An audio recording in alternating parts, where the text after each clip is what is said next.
All right, everyone. I want to thank you so much for hanging in there. I know it's a little ominous tonight, but things are heating up quite a bit right here on Lionhead Gaming as we're back with some more D&D. And since it's Thursday evening, that means it's time for Song of Rapture. I hope you're ready. I know we are. Monsieur Omen, it is your game. What do you have for us tonight? So we last left our valiant vanguard sort of not hanging, but somewhat resting along the edge of a cliff in the midst of a great mountain that has turned out to be something a bit more, containing a great beast within of whom they are hunting. But how they get here and why they're here isn't really my story to tell. Can someone tell me what happened in the last episode of Song of Rapture? Ooh. Going once. Going more than once? I told y'all I was taking a break this week. Sure. No one want to do it?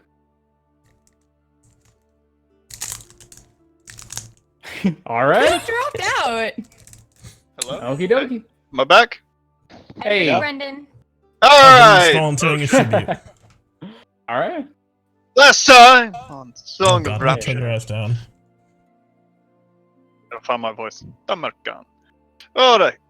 Last time on the Song of Rapture, we found ourselves continuing our descent upon this mountain towards Osiris, our prey, as it were.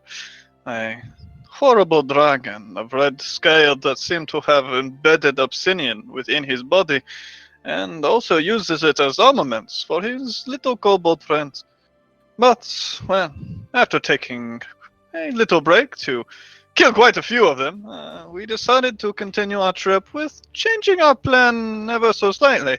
Because thankfully, to one of our little fellows that we knocked a little unconscious last time around, he was somewhat more than willing to spill the beans, as they say, and tell us everything we needed to know about what we were about to face. Well, as much as he knew as a lowly kobold. He told us of how his master, Sirius of sorts, was building a lock, it seems.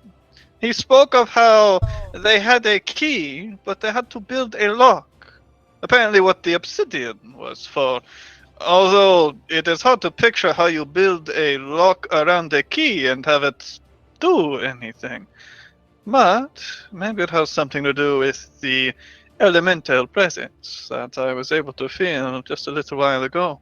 Something breaking the borders between worlds, perhaps. Or just riling up the latent spirits and nature within the lava. Who knows? Either way, we learned something else, though. That apparently our big old hunt was quite regular in his schedule. And most weeks he would go out in the night to hunt, as much of the game around this mountain had quite literally dried up, and the little kobolds could not bring him enough food, not hauling it all the way up the mountain. And thankfully for us, tonight's very possible to be the night. So, our plan somewhat changed and somewhat stayed the same.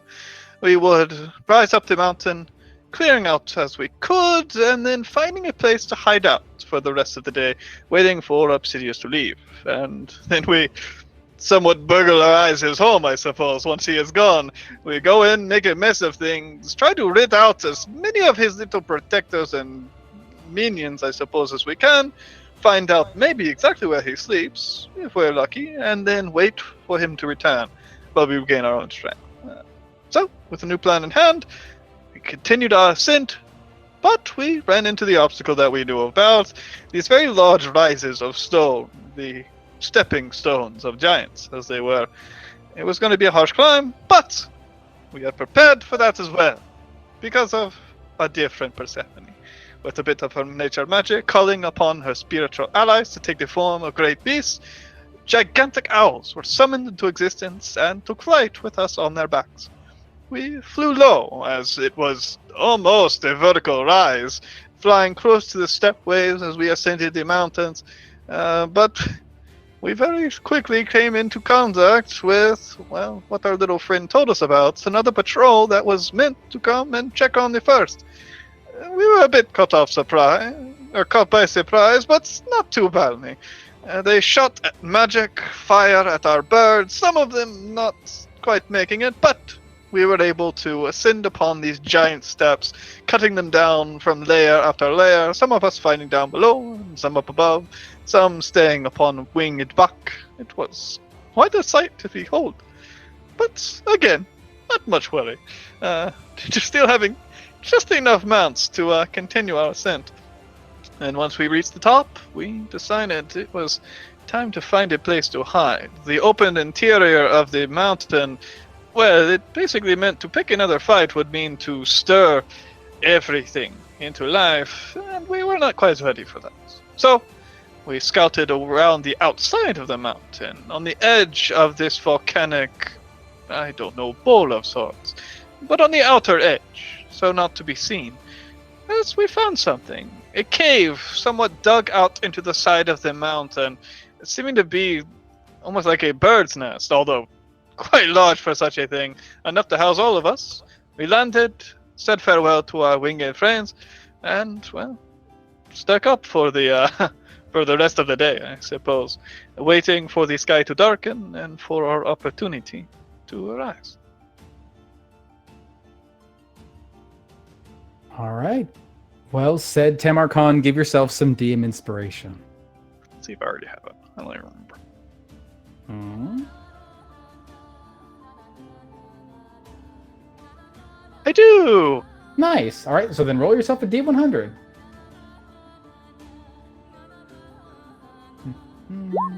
Oh! Ooh. Mama. Ooh. That's a One spicy. second. 99. So Tamar, you get your boon today. Oh, yeah. All right, All Tamar, right. you level 3 levels today. Hot Good, I mama. need 2 more levels. Okay. Perfect. As indeed we rejoin the valiant vanguard as they have seemingly found a moment to rest. It seems a few hours to rest along this cliffside, pressed into the actual mountain's face itself. There's no true lip or outcropping of the stone for them to step away from and get a view of the landscape. It seems almost like the flat face of the rock itself has just been broken into, much like you'd expect of a bird's nest along the inside or the inner wall of a mountain. The inside only goes about 20 feet or so deep, the ceiling about 20 feet high, almost like a perfect little square, just about 10 feet wide, though. Pretty narrow, but not for you medium-sized creatures. Seems like you guys, at this point, you get here, it's about 1 o'clock or so in the afternoon. You guys think with your hasty rise up Mount Kant that you guys will probably have at least maybe 6 or so hours before the sun has finally begun to set and the sky darkens. You have quite a bit of time to either rest or talk, or what exactly do you guys do during this time?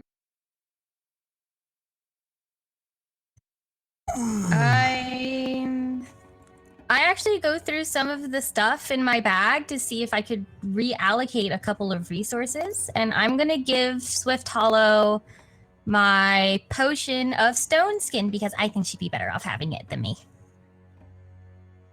Okay.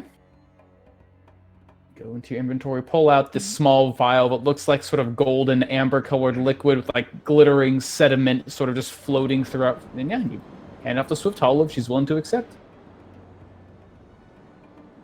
Nice. Yeah. She'll take it and then put it on her tool belt. Next to the other vials of liquid. Ooh, no concentration required. Mm-hmm. How much time do we got? Does that differ from normal? About 6 6 hours.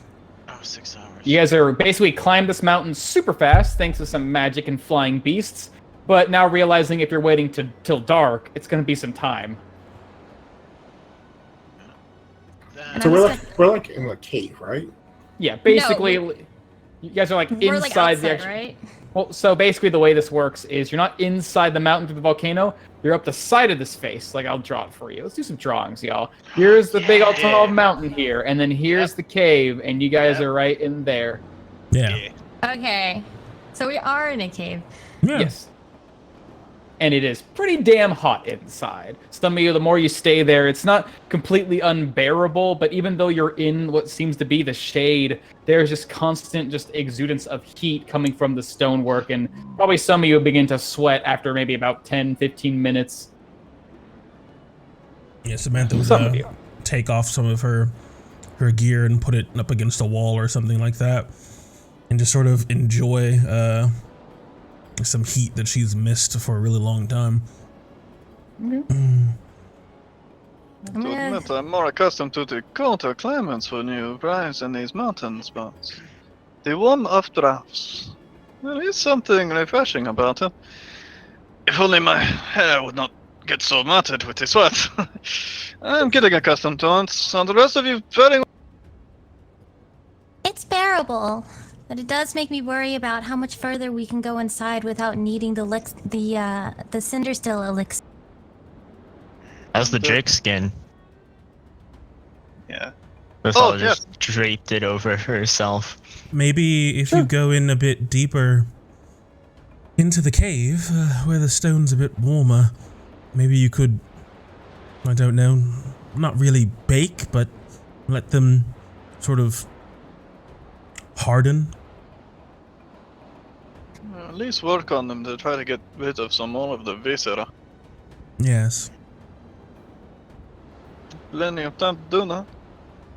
So I'll I'm gonna start say, pull one out and just start carving at the back of it just to make it not as disgusting. Sure. and Yeah. There's.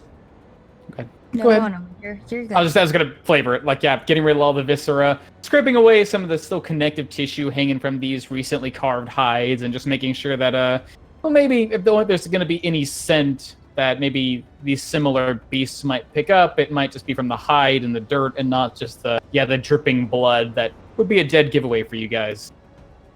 Try to partially Just dry them napping with at the hide. the hot stones or something. Sure.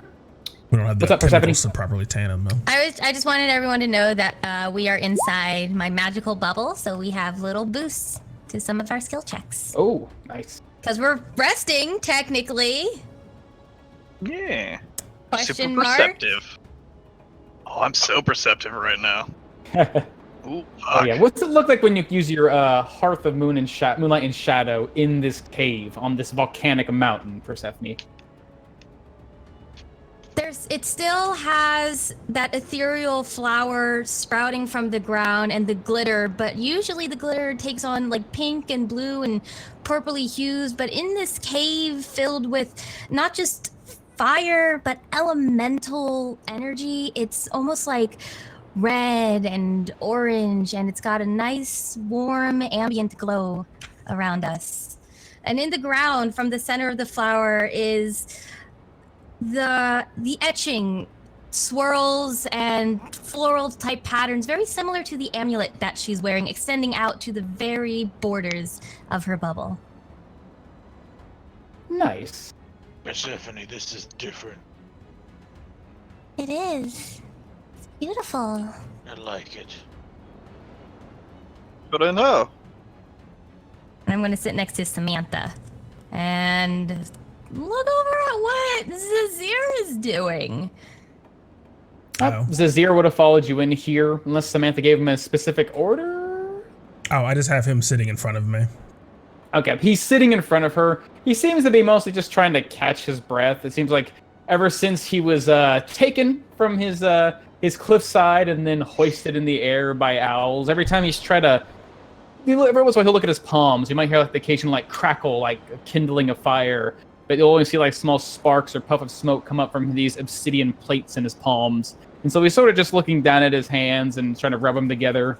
You see more sparks coming out of him, and then he just sort of gives up. Yeah, I just sort of have... Conjure that magic. I say that to Zazir. Oh, sorry, I guess crackle. I used it all up when we were meeting. I'm trying to make more.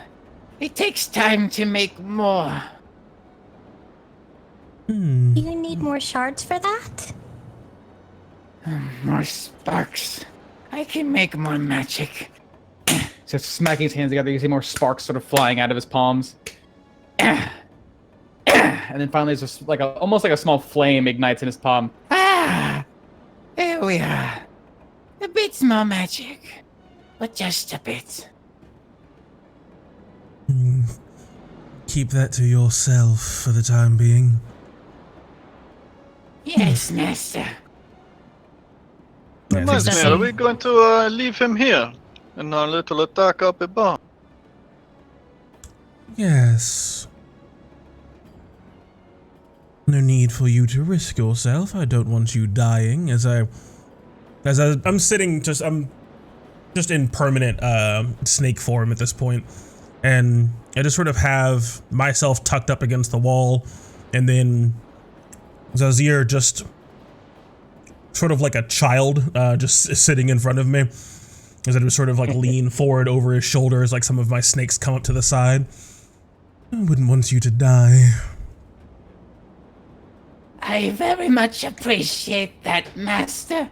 Not dying is my favorite thing. It's your favorite thing for now. Persephone visibly cringes every time he says master. And I lift up my ring and twirl it. What do you plan to do after we're done with this, Samantha? With Zazir? I plan on, well, hopefully, being able to be myself after all of this. And who is that? Really? There's like the one of her snakes, the one with the long black stripe down the back. Cody just seems to sort of extend off of her head over towards your face. You can just hear it hiss at the side of your, at the side of you. Myself.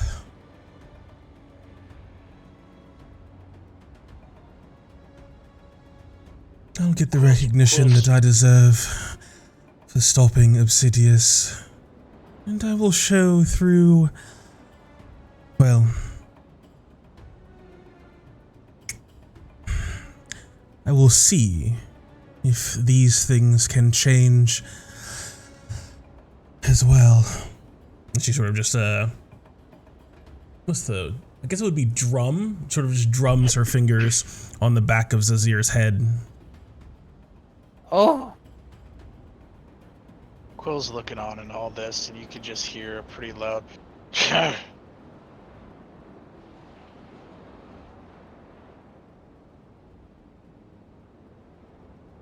You all right over there, Quill? I don't understand why you do these things, Samantha. I have to agree. Well, I understand, but... Do you? Do you understand, Yeah. Persephone? Do I Because- understand that maybe you lost everything, including your family and everybody that once followed them, and that maybe you're afraid that you're just going to end up alone and that you probably want to have followers again and get everything that you wanted in your old life? I understand that you used to be a little bit better, and then we met the Yanti and it's almost like you're falling back into the old ways that you used to be. Yikes.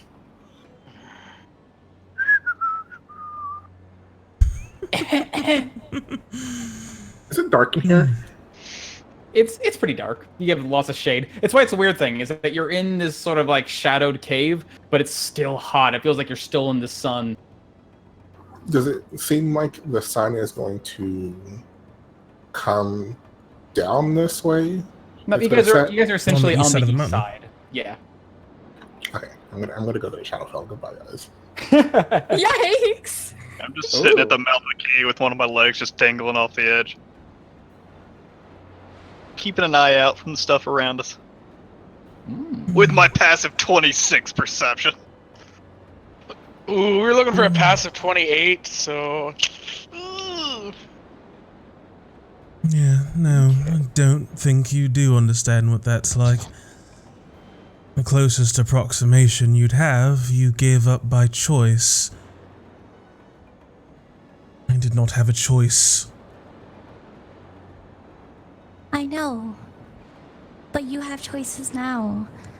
And all I'm really trying to say is I don't want to attack you for this, but honestly, Samantha, for the longest time, having you at the front of the Vanguard and even calling us Valiant, that felt wrong. And it wasn't until we saved Marjorie and Ashay offered us a literal life debt. I don't think any of us were planning on taking it, but all of us knew that you might. So we waited. And you surprised us. Not only did you refuse, you didn't even ask for anything at all. And that was the first time where I felt that we were valiant and that I felt like I wanted to have you as the leader of the Valiant Vanguard. And I didn't have that before. And then with Timbermaw, when you asked me to go talk to him, I thought maybe you were starting to actually care about people. Because you don't seem to really care about us like people. I thought maybe you were starting to understand what it was to be selfless and And that all of the walls that you had built up, I understand why you had them, but I thought maybe you were starting to finally open up and trust us. And I was proud of you for that. And I'm hoping this is just a little stumble. You have him follow you out of fear. And you treat him like a pet. That's not sustainable. And it's not somebody I really want to follow.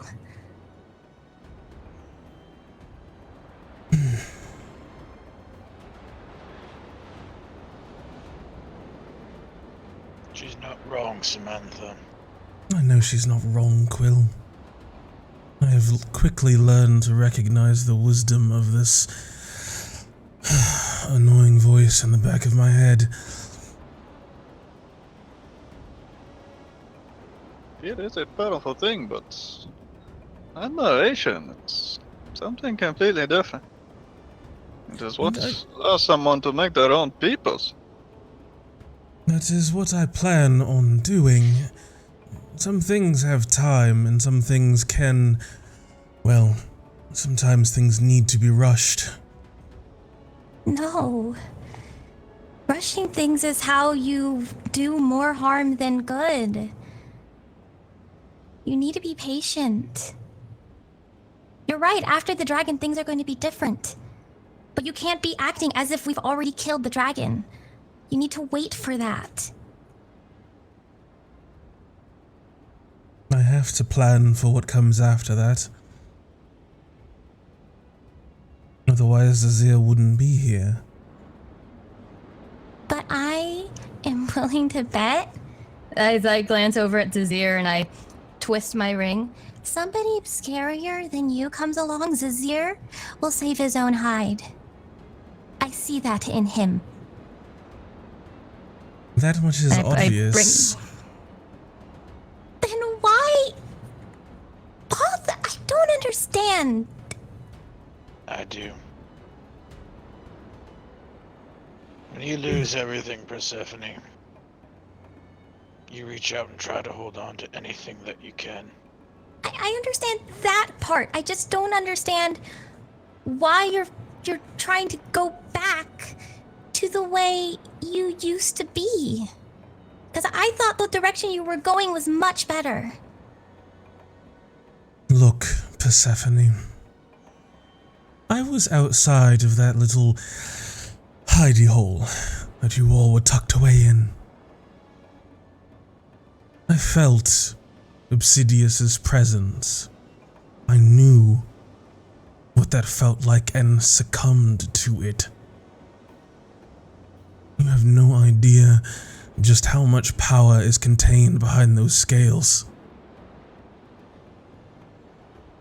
You may believe that sweet words is going to reach the ears of those who've been whipped into shape by fear, but I have learned over a very long time that is not always the case. Especially with something that's trying to kill you. I'm not disagreeing that we needed Zazir for now. I'm worried about after. If you're insinuating that I'm, going to just try to keep him in fear of me, no, that is not the plan. Well,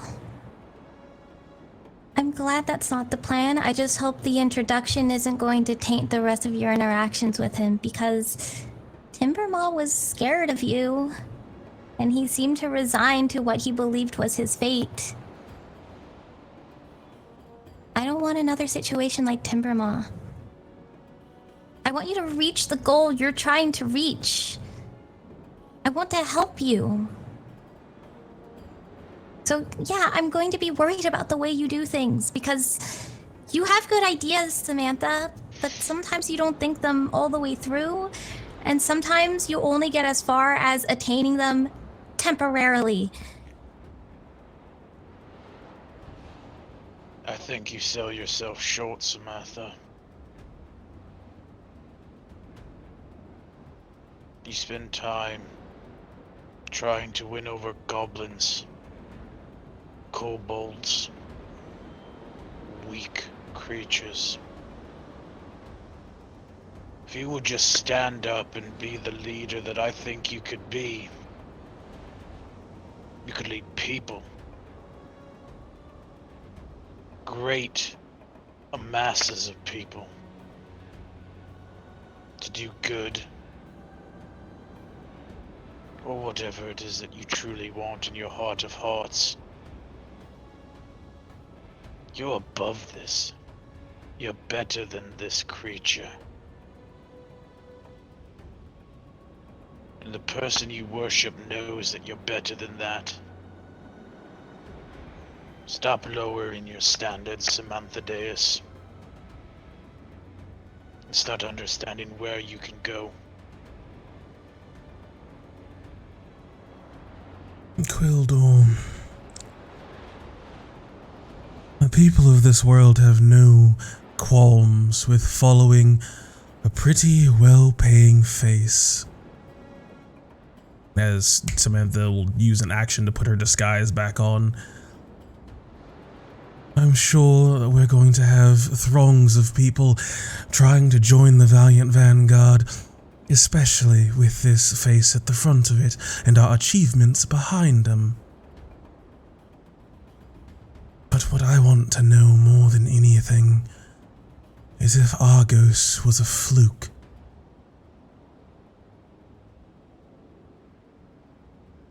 There are things in this world, things that people like yourself and many others see as irredeemable, see as vermin to be persecuted.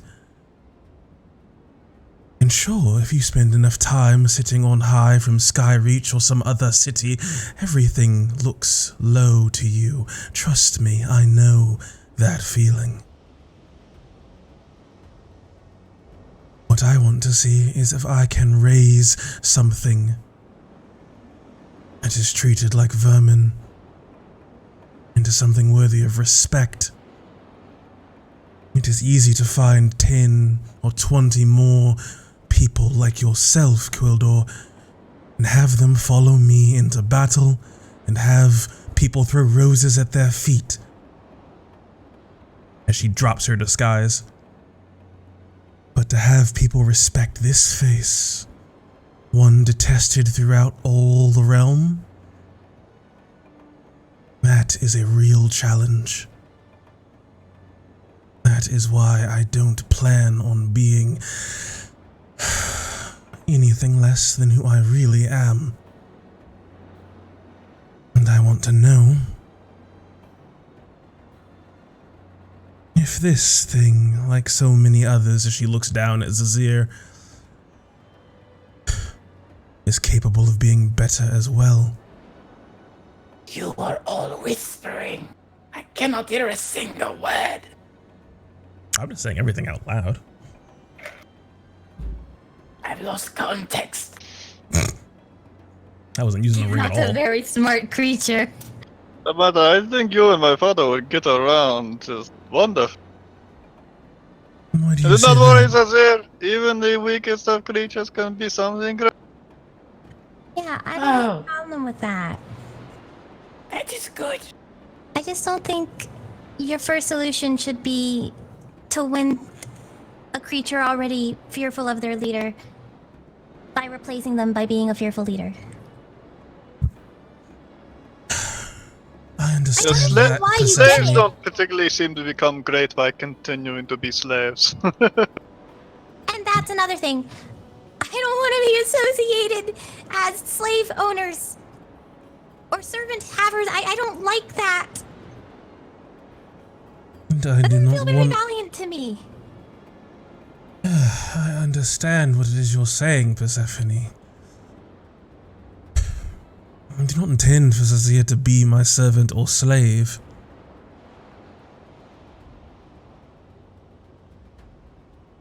But are you able to make him not that? Because we can't take him into a town. Society can't handle that. That is the test. So you have him wait out here in the desert until people are ready? What is he going to do until you can prepare the world for this? What is he supposed to do? I guess just get killed in battle then. I would not like that if I Exactly. have a place to speak. But it is not my place to speak. Ah, Sounds like a servant to me. Oh my goodness. Zazir, do you want to know what my plan is for you? I want to know what you want me to know. Just like Timbermaw.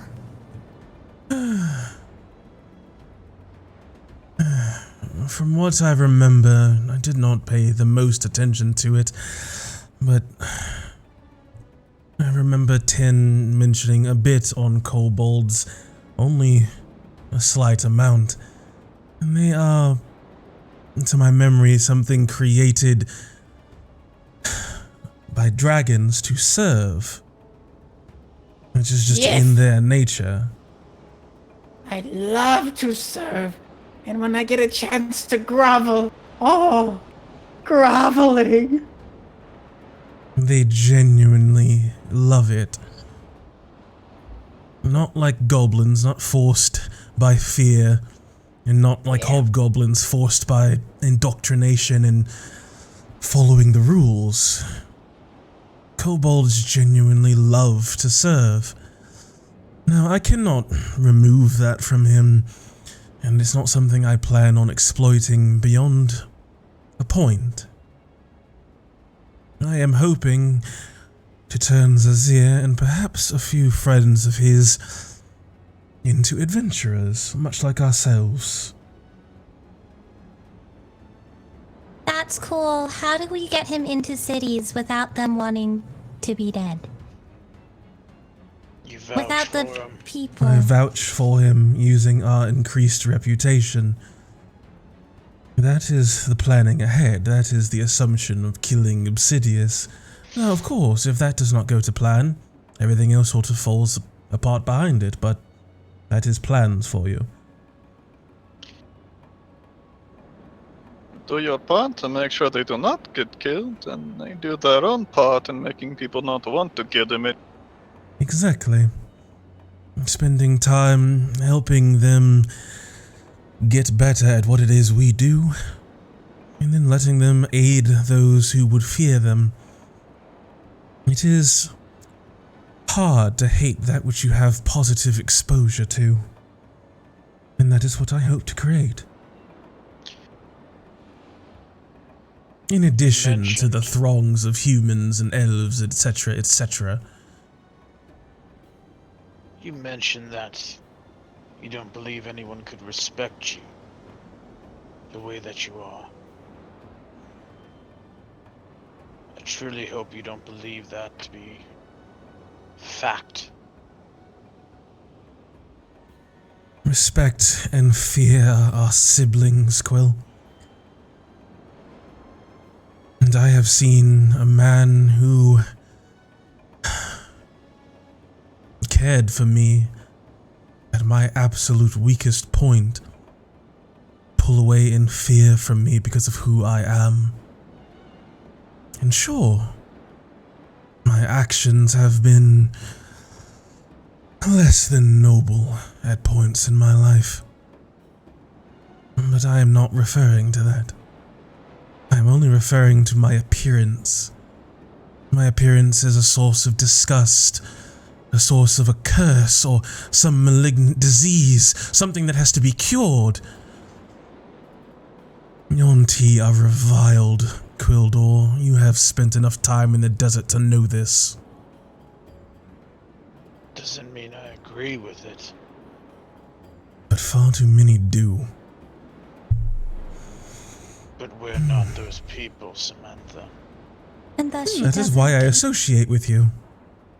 That's why she doesn't hold her disguise up when it's just us. But she is wise to hide it. I don't think Oakwood would have let her in her usual state. You think I would meet with Mayor Autumnwood looking like this? Or Lady Blackburn? Any of the other nobles in Mobia? When I have no reputation, nothing to speak for me in my actions? That is folly of the highest order.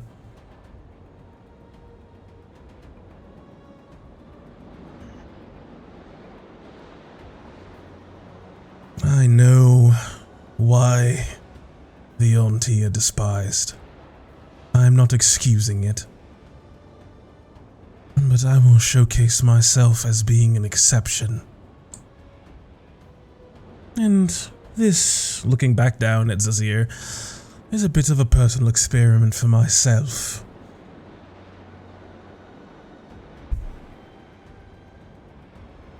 To see if you can take a selfish creature and make them selfless? Indeed.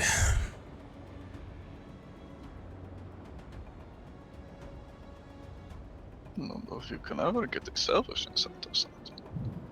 I also don't think I will selfishness is all not that be bad. selfish. Zazir, I will need you to be yourself. You need to figure out who that is.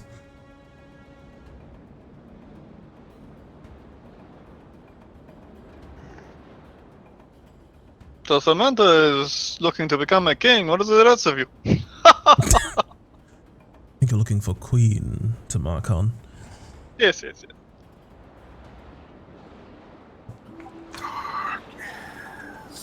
So Luna's still gone. You literally left. Yeah, she left. I was like, fuck I know, this, it don't takes wanna it takes make an life. hour. It takes an hour to do this. So Luna's just sitting down quietly trying to She's go. Just literally slowly but surely fading out of this conversation. She's just taking a Yeah. Sharpie out and just starting to draw on her, like, Yeah, you're starting to literally. focus yourself. Swifthollow, what are you doing in all this? Well, it seems like the party, some more than others, seem to be engaging in this sort of debate of sorts of what Samantha's plans with these creatures they brought with her are. What are you doing, Swifthollow? Chithal was listening in the entire time, but similar to Tamarkon, she was also working on tanning the hide using her basically makeshifting with whatever chemicals she has on hand to create some sort of tanning. Scraping it all out, Nice. but like Tamarkon, she's listening in as well. Silently, judging. The Nice. best kind of judging. No one's Alright. looking over, but she's like raising her eyebrows at certain points. Sure. Just quietly tending Like to your what work. points? What are you raising your eyebrows at? Yeah, why did you raise your brows? Persephone would know. Oh, she owned goblins. And now she wants to own more goblins. Oh, yes, yeah, she is a Yanti. Yeah, that makes sense. Oh, Little Light. You poor thing. Why are you trying to argue with the Yanti? No, the Yanti's trying to be good. The first.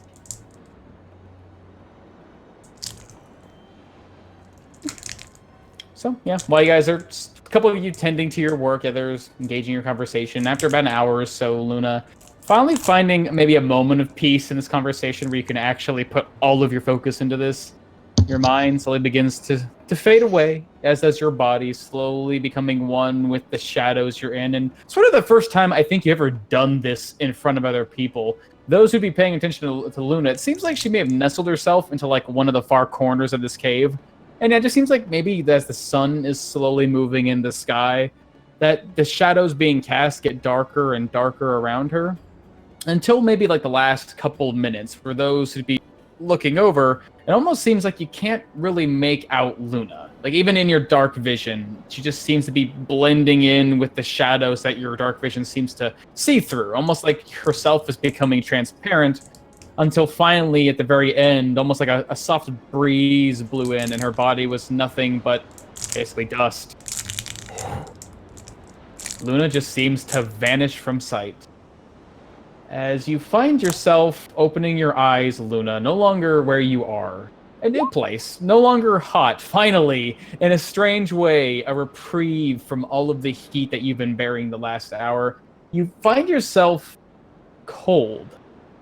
Oddly cold, as if As you open your eyes, this dark, almost black onyx world around you was more like ice. You touch it with your hand as you start to come to, feeling your sort of, I guess, shadow body starting to enter and find its own life here.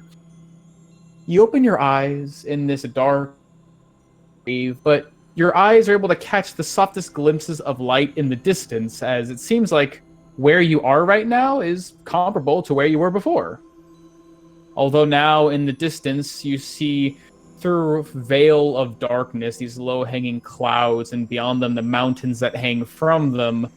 Looks like something, maybe facsimile of the moon, some large shape beginning to set in the distance. You get yourself up, sort of pull yourself to the mouth of this cave. Just maybe trying to get a better look at exactly where you're at, and you look down instinctively for the ground, and you find that there is only about 50 feet of cliff left hanging below you before it tapers off into a sharp and jagged peak. Which is strange, because peaks don't point down. And you look up, and you see the clouds in this large, dark shape hanging overhead, and it becomes very clear to you that you are still in a mountain, but not a mountain you'd seen before. Well, maybe you'd seen before, but been to before. As you reside within the top of one of these low-hanging mountains in the sky of the Shadowfell. Huh. Okay.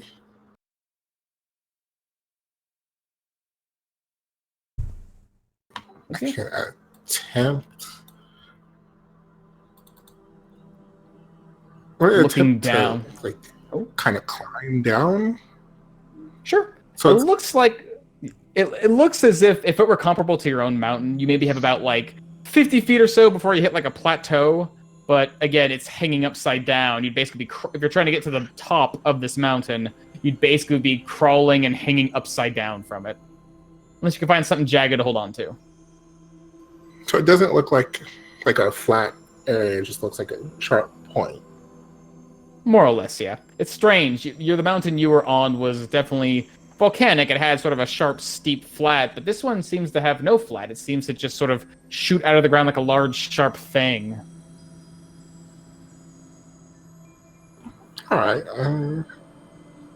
It's probably not safe to go down there, so I'm just gonna take a look around, see if there's any. To have a high vantage point, see if there's any particular creatures around, like a several thousand-year-old dead dragon. Give me a perception check, as this whole place is essentially with what looks like some large looming shape that casts this sort of soft silvery light, setting in the distance. It looks like dim light is starting to spread across this area, as it will be with disadvantage. A little difficult to see as the sun seems to be setting. Looking off, you don't see much movement. You can see what seems to be soft tufts of dark gray clouds sort of floating up around you and over in the distance. Sort of the only real life that moves, except for maybe the far bottom. Not anything in particular standing out to you, just looks like the occasional tossing or tumbling of dust or debris. The only thing that really, I guess, would stand up to you otherwise isn't much of what you see. It's what you smell. This whole place, you don't really smell much in the Shadowfell because there's not a whole lot there to perceive. Almost everything has been dead. And usually things you find here don't typically rot. They sort of just are stagnant. And so there's this sort of muskiness to everything, this sort of dull, almost one might call it a gray sense of smell. But there is something slightly distinct, something that sort of reaches up and just in soft needles, probing at the nostrils. Old, decayed, stale, but present. It's the smell of ashes.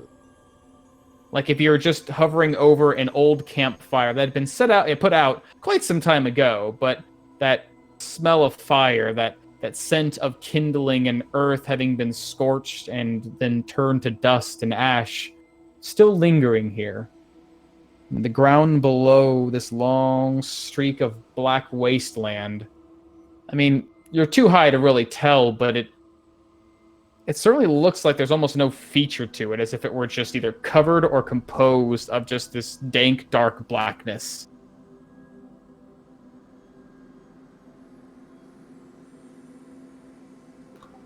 I look back behind me. Is the cave like a dead end, or can I keep going deeper?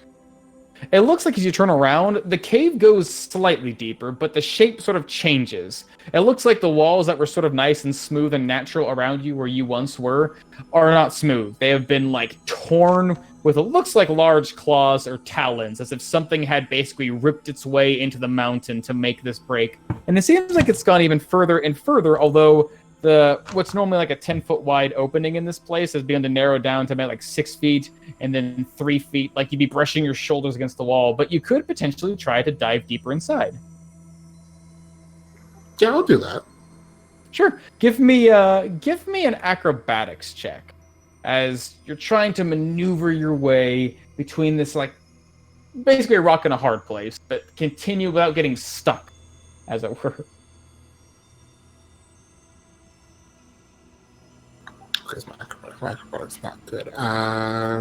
Can I believe I could use my Shadowfell magic specifically to like creeping darkness. Hey, look at you. Darkness. Distance. Have obscured. Ba, ba, ba, ba. Is that the spell you want to never cast? mind. I'll do that. No. I thought it made me smaller. Okay. Doesn't actually turn you into a shadow. Used to I've used it before. So is it like a bunch of areas, or is it like a specific area that I need to just like hop It's through? basically this like it's almost like a direct line. It just seems like the walls around you get narrower and narrower, as if this clawing at the wall got smaller and smaller. Ooh. As you're pushing your way to, you get past the 6-foot mark pretty easy. Get to the 3-point mark, getting a little tighter, and it feels like it maybe just goes on a bit deeper. You make it about like 20 feet deeper into this mountain before suddenly your shoulders start to catch inside, and you try to pull back, and just the slightest wedge causes your forward shoulder to get caught, and now you're sort of stuck. But what you do see at this point, deeper in the wall, is that the tunnel actually opens up, maybe about 5 feet more, 10 feet more rather. You make it up slightly into the mountain, as if it opens up to a new chamber, but you're just too far away from it. How far away? You said 10 feet away from... About 10 that feet, chamber? yeah. Oh, cool. Well, then I could just... Since I assume it's pretty dark in here, so I'll just dust walk over. There you go. Just sort of melding with the shadow, and then reappearing in this new area. You find yourself... It looks like a strange place for...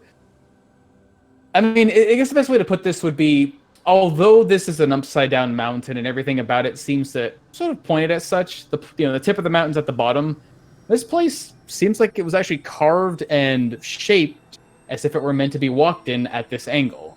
You step inside this opening, now relieved from the pressure on your shoulders, and you see... Let's see. What do you see? Ooh, okay. You walk into this area. You begin to step forward. You can see the ground actually beginning to dip down closer and closer. What you would assume to be towards the tip before suddenly going. And you can see in this open area, you can see now the clawing at the walls have been sort of thinned, and now it looks like whatever was trying to get in here was no longer having to tear a hole in. Instead, this sort of area, this landing you're standing in, you look up and you can see this great tunnel rising higher and higher into the bottom, I guess, top bottom of this mountain. And your dark vision, being 120 feet, carries quite far. You can see there's actually something of some natural handholds you can use to climb. It almost looks like you're looking at the inside of what would be a volcano, although in this case a capped volcano. But unlike a volcano, it's not filled with lava. It just seems to be this hollow shell. All right, so I'm gonna try and just start climbing up. Sure. Handhold after handhold, very carefully, taking your time. You've already had to try climbing some of the mountain a little bit, and quickly turn into taking some birds of flight to hover over all the obstacles and make your way forward. But instead, you take your time, take on these sharp... Thankfully, the Shadowfell seems to have this strange distorting effect on the world around you where things become jagged and sharp, which, while it does make a bit of a dangerous climb, gives you plenty of things to hold on to fasten your heels against, and ascend this mountain. And you make it so far, maybe about 10 minutes or so of climbing, until you reach this point, going straight down this mountain, or I guess up this mountain, that you catch eye of something. You can see where stonework would have been another landing above you where this climb leads has been broken away. Whether it's decayed or was destroyed, there's nothing there. Just shattered stone with this large opening in the middle. And it's strange that where you can see parts of the jagged stone seem to have broken away maybe naturally or due to force. At the center of this landing, maybe back in this great, I'd say 20-foot almost, 15-foot radius circle. While some parts seem to be jagged, the actual inner opening of this hole is incredibly smooth. And there's something in the middle of it. This not kind of impossible to discern. It looks like a shadow, small, maybe about a foot in diameter, just floating in the middle of this circle.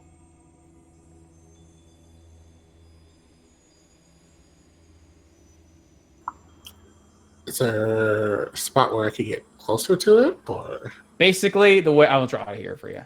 Basically, you're climbing up this mountain. You're going up here, this tunnel. You found your little landing here. You went through here, got your way up here. Bah! You climbed up. Now the ceiling seems to have opened up for you. And now it seems like there's this large, what would be a landing, but now there's a great big old perfect hole in it. And now there's a little thing floating in the middle. You can try to climb up. You basically have to, sort of like mentioned before, to get underneath this hole on this former landing, you have to sort of almost climb upside down on these jagged shards of rock.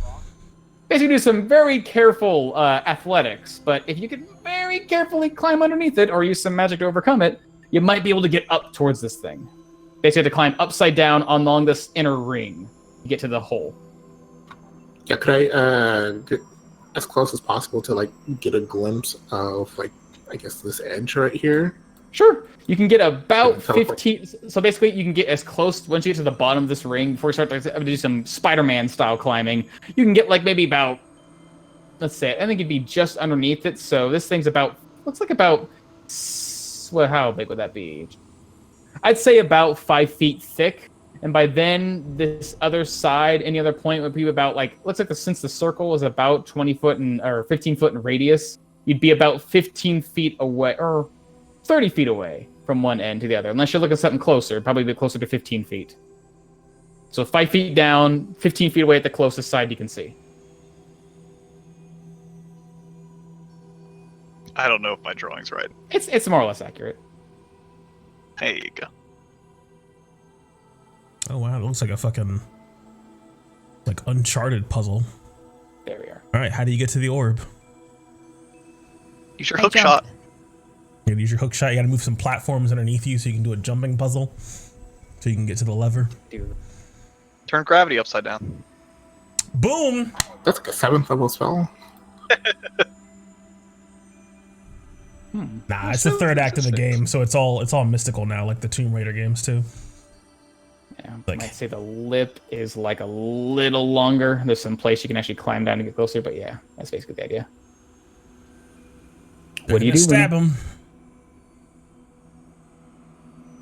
So like for me to get here, it's like 30 feet. Basically, yeah, from one end of this thing to the other, it's about 30 feet. If you got like close as you can without having to, I'll pull him a little you. I'll drag you.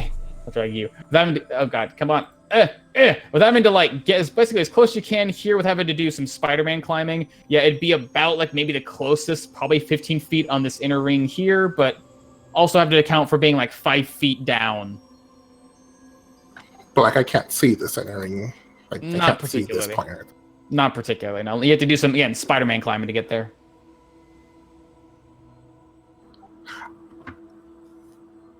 I don't remember. If I take damage here, does that like transfer to the material plane? Double check. think I wrote this down. I should have wrote it down. I probably did. Do, do, do, do, do. You can be forced back if you reduce your points. You can get hurt, but basically, if you were to take enough damage to be reduced to 0 hit points, you would be thrust back into the material plane. You'd be thrust back to your normal form. Not dead necessarily, as long as where you teleported from did not get basked in sunlight. It needs to stay in dim light or darkness. So, like, you can basically get hurt or killed here, almost, unless some magical effect. Magic does weird stuff. There might be magic out there that just kills your shadow form, and then it has no way of coming back to your normal form. Oh no, what did I do? No, I'm just kidding. It's awfully dark in this game. So yeah, I'll try it. I'll try Spider-Man climbing to the edge here. Right. As you come up the bottom, so to grab onto this stonework, give me an athletics check. I'm gonna use this Steam inspiration that I don't remember where I got. Hey! Ew.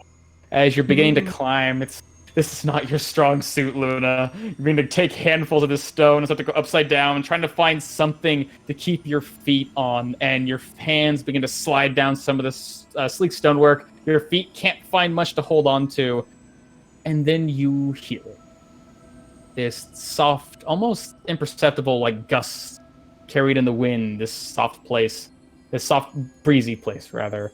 As your hands start to slide down, it's almost imperceptible. But with your sharp ear, or maybe just only because it's you can pick up on it. Hold on fast, Luna. And as your hands begin to slide down the stone, they stop for a moment. And you sort of test it, grab onto the other one, pull yourself forward, your foot steps against one of the strange hanging stalactites next to you, and where you expect it to slide, it just seems to stick for a moment. And it's strange. Climbing beneath this thing suddenly becomes oh so easy for you. And afterwards, you can just feel the sudden rush, this cold chill run over you, almost like your privacy or something about you had just been violated, as if something had taken over for a moment. But yeah, you find yourself able to climb almost with the ease of a spider beneath this large opening. And eventually you pull yourself close, about 15 feet or so away from this. Now that you could see it, now that your eyes aren't being obfuscated by any strange source of light, you see floating in the middle of this circle just a small foot diameter, again, just sphere of blackness. There's no definition, no details or quality to it. It just seems to be blackness. That's all there really is to describe it. It's almost frustrating trying to see the details on this thing. I'm gonna pick up a pebble and throw a rock at it. All right, you find like a loose stone. Throw it. Stone goes flying. Actually seems to come in contact with this thing, or at least move through it. There's no sound. And then you wait for it. And you don't see. And you don't hear the pebble.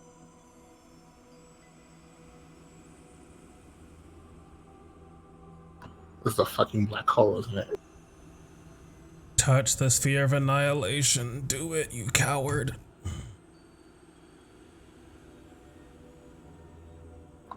Luna's confident. Oh wait, that's like... Does this spell need to have a surface to teleport?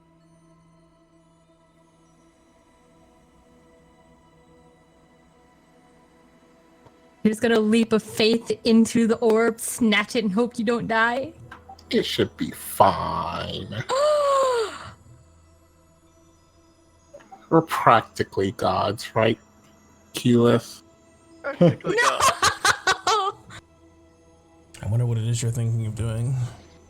I will remember you. Yeah, just going to try, and it's like 15 feet away from me from at this point. Yeah, 50-foot radius, so like you're right next to this thing. Or like it's like just outside of your reach. If you're to lean over, you'd be about halfway there, with your 6 feet in height. You crazy tall monster. Oh, it's a big orb. It's about like a foot in the middle. It's just 15-foot radius. So this whole thing, this distance is 30 feet long. It's just 15 foot from each side. But the ball itself is only a foot. Yeah. Oh, okay. I can't draw it super to scale. They go like, eh. Okay, so it's actually pretty small. So it's like 14 feet away from her. Yeah, basically. I'm gonna get a good bit of distance, and I'm gonna try to jump for it. All right. You run, jump a little bit. It's almost outside of your reach with your strength, but with a little bit of exertion, you get just close enough that you can reach your hand out. And what do? You try to grab it? I'm gonna try to grab it. All right, you grab onto this thing, you put your hand on it, and you can watch your dark shadow arm immediately twist infinitely, like as if you just put your hand in the middle of a cyclone, and it begins to twist and it pulls the entire thing off in an instant as your body starts to catch in the air for a moment. And if it didn't rip it off so fast, you think, Luna, you probably would have been pulled in as well. And there's this strangely familiar sensation when you come in contact with this thing, something you felt several times before, when strange magic has been pulling upon the plains. Sometimes when Persephone conjures animals, sometimes when you're fighting demons in some frozen over cave. And now, in this moment, when it feels like something has bent and torn in the world around you, only it's now not around you, it's right in front of you. And in that moment, when that arm gets torn away, your body disperses. And you find yourself back in your cave. Holy shit. Just suddenly out of nowhere. So it's coming out of luck. nowhere, I was fading into life again, is Luna. Welcome back. As you see Luna, she's just sweating and breathing profusely as she's just holding the arm that just got torn away. As you look down, Luna, you can see your arm, and your fingers are very carefully bending, but which arm did you touch it with? Probably my right arm. Gotcha. Your right arm is entirely numb. It is paralyzed.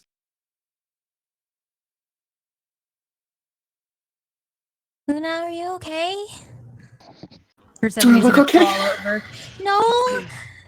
You look What messed up. happened? I went to the Shadowfell. And I found You myself. went to the Shadowfell. Yes, I forgot you're new. I could do that. But I went So you there. went- right. I went there. I was in a mountain, like not like this. The Shadowfell's weird. I went to a mountain. I went inside the caves and I found, I don't know, like a black hole.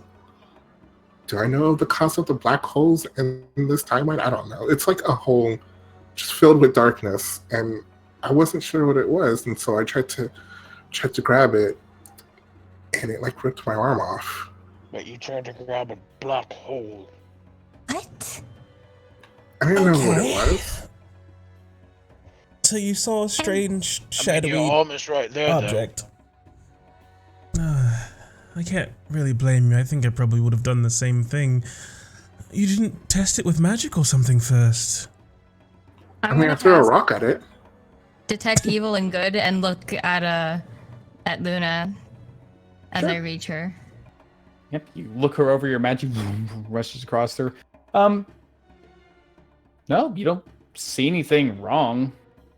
There's nothing consecrated or desecrated about her. There's no strange sensation of, I guess, her changing what her nature is. The only thing you really do pick up is that maybe there's a sort of maybe the heat around you becomes a bit more apparent, but not really what you're looking at.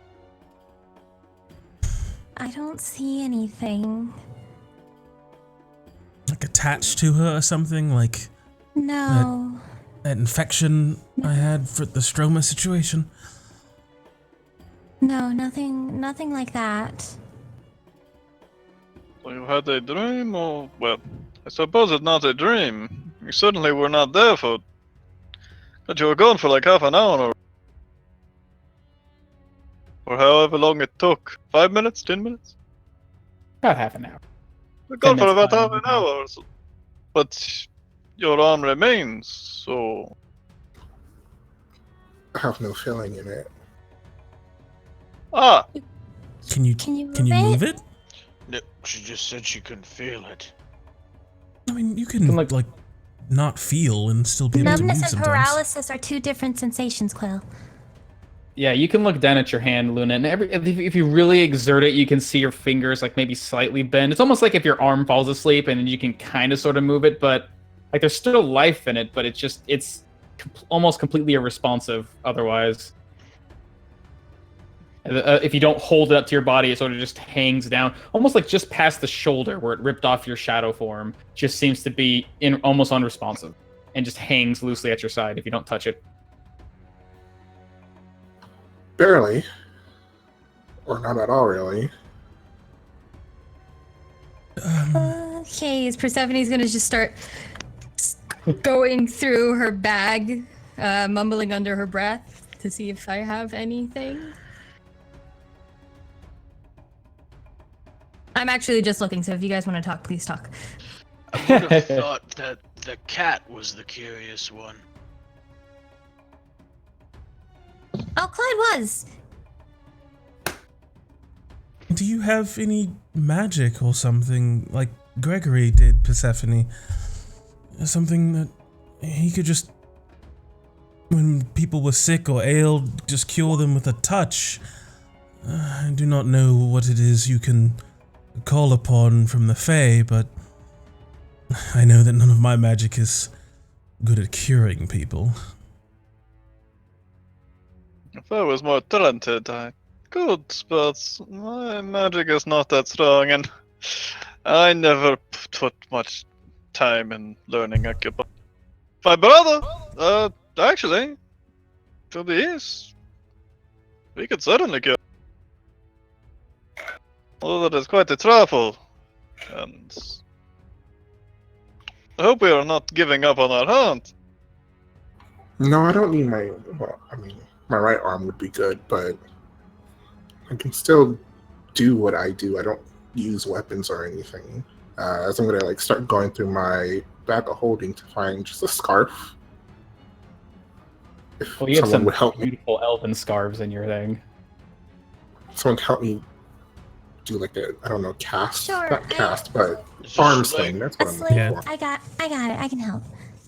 Persephone's gonna help wrap your arm with the scarf and just bring a piece around your neck, and that way it's just bound closer to you. However, what I did, it felt similar. It felt, I don't know, it felt like when we mess with planes, I guess. When you bring stuff from the Feywild, or when I banish creatures. Almost like the very world around you shakes and something pulls. Exactly. Was it pulling you in? I mean, it pulled my arm in. But as soon as it did that, I assume if I was actually completely physically in the Shadowfell, it would have just killed me. That's usually what happens when something gets its arm ripped off. Not always. But So for you weren't what I see actually usually. in the Shadowfell. It's a weird thing. So follow. My powers come from the Shadowfell in some weird magic way. I don't know. What an elf. Shadaikai. Wait, is Luna an elf? Nope. That's why you rubbed your ears off. She, as Sortalo sort of takes her fingers and sort of rubs her pointed ears. Wait. What? I think it was a joke. Yeah, Samantha's gonna She's not stand very up good at those. and cross over No. from one side of the Thought it was cave good. over to where Luna is, just kind of squatting down in front of her, as her snakes just sort of look her over, and from each one or from about 8 of them, a bit of light just begins to shine from their eyes, each one a different color, as she is just going to call upon her eldritch sight and just take a look and see if there's anything, if there's nothing cursing her, maybe something magical, as I'll use that and just cast a little detect magic and see if I see anything on Luna. Sure. You see the magic run over her body. You can immediately see she's surrounded by what looks like abjuration magic, but that's just typical Luna. She seems to always keep herself protected by some sort of magic that helps where ward blows away. But looking elsewhere in her body, it's a little strange. It seems like, well, that ward seems to be spread all across her form on that right arm of hers. Just seems like you're not really getting anything at all from it.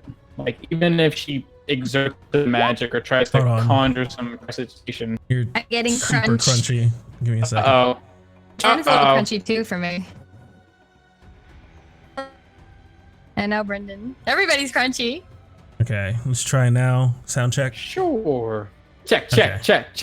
Sounds better. Cool. 1, 2.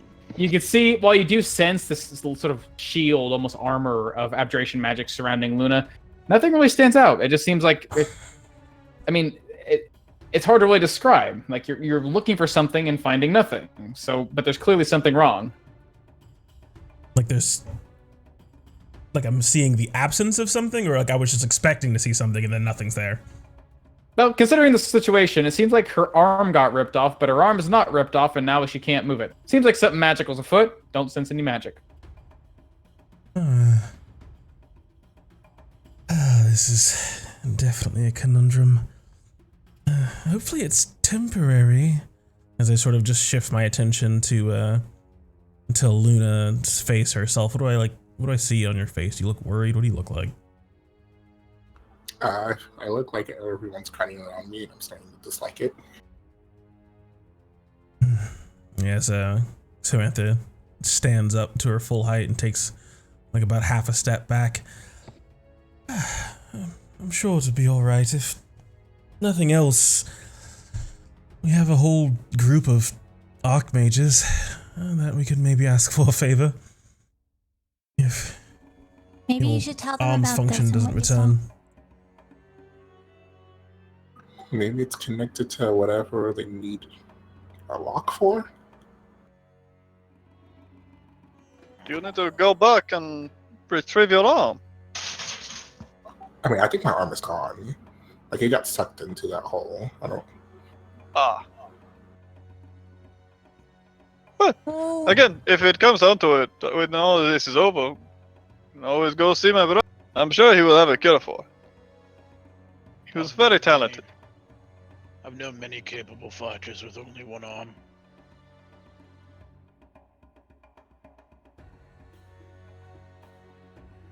At least you still physically have it. Maybe, like I said, maybe it's just temporary. Yeah, maybe you'll be better in the morning. As long as it doesn't turn purple, It's dark then to we may need smell. to start to worry about it.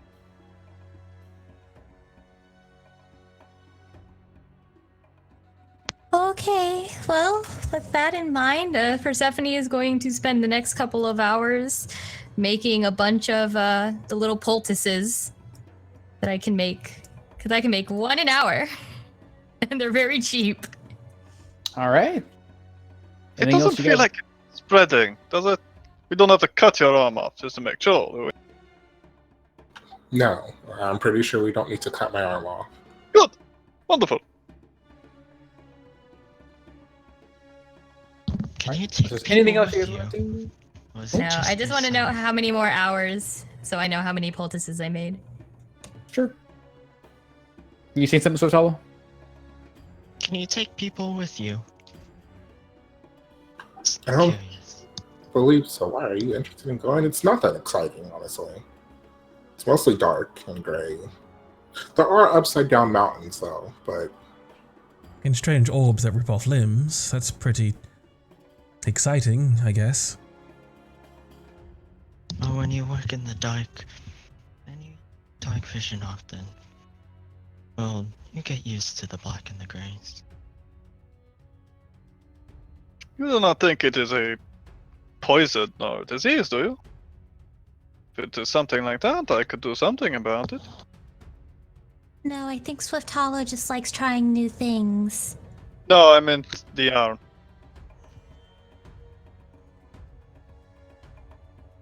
I'm assuming the arm being ripped off was not a disease you caught or something in your blood. Forget I mentioned it. It is probably not it. If it is a disease, eating a Liscus ear would probably help. But I also doubt that it's a disease. This sounds very, very, very magical. There is magic to help counteract magic, but I did not see anything actively working on her, enchanting her, something like that. Otherwise, I could try to dispel it.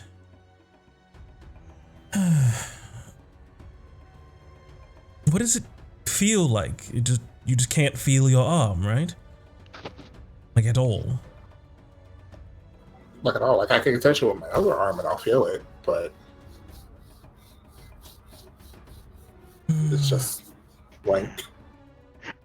What do I She know? can't really move it. I feel like I know poison pretty well, God. Mm-hmm. I know there's like poisons that sort of have that sort of effect, or like you don't feel anything anymore. Yeah, they're definitely poisons that can just cause numbness. Some very potent ones, usually they kill you, but they can cause a long lasting, basically numbness, which leads to paralysis of the body. Usually, like very potent serpents hunt their prey by biting into these things. Their bodies go limp, and hey, without any resistance, they can eat the whole thing. But poisonous orb sounds a little weird. Sounds like your arm is paralyzed as if bitten by a snake. I know there's some magic that can paralyze you, keep you from moving.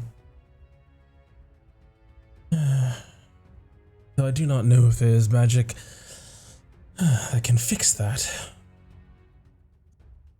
I have some Sure there is. magic that I could try tomorrow. You do? Yeah, something similar to Gregory could makes help sense. with. Yeah, it could help with curing diseases, or if you're paralyzed or poisoned or blinded or you can't really hear anything. But we had Gregory for that for a really long time, so it never occurred to me to start preparing that kind of magic myself. Wonderful. I think maybe we should focus on what is ahead of us. And when we make it out of here victorious, then we figure out how to fix your arm, Luna. I mean, if I Persephone suppose the can fix it in the morning. question. Why not? Yeah, either it'll go away on its own, she can try in the morning. If we successfully kill Obsidius, we have 10 or so archmages just around the corner, and if that doesn't work, we have your brother somewhere off east. There are multiple solutions to this. It's nothing to worry about, and you can fight just the same. Just maybe don't go back there, as Samantha just looks at you with a face of just worry. I mean, all of you only have 4 appendages that you can use anyways. 3, what is the difference? Can you still cast magic out of your arm? Suppose you can't move your fingers. No, probably not from this arm, you know. I still have my left arm.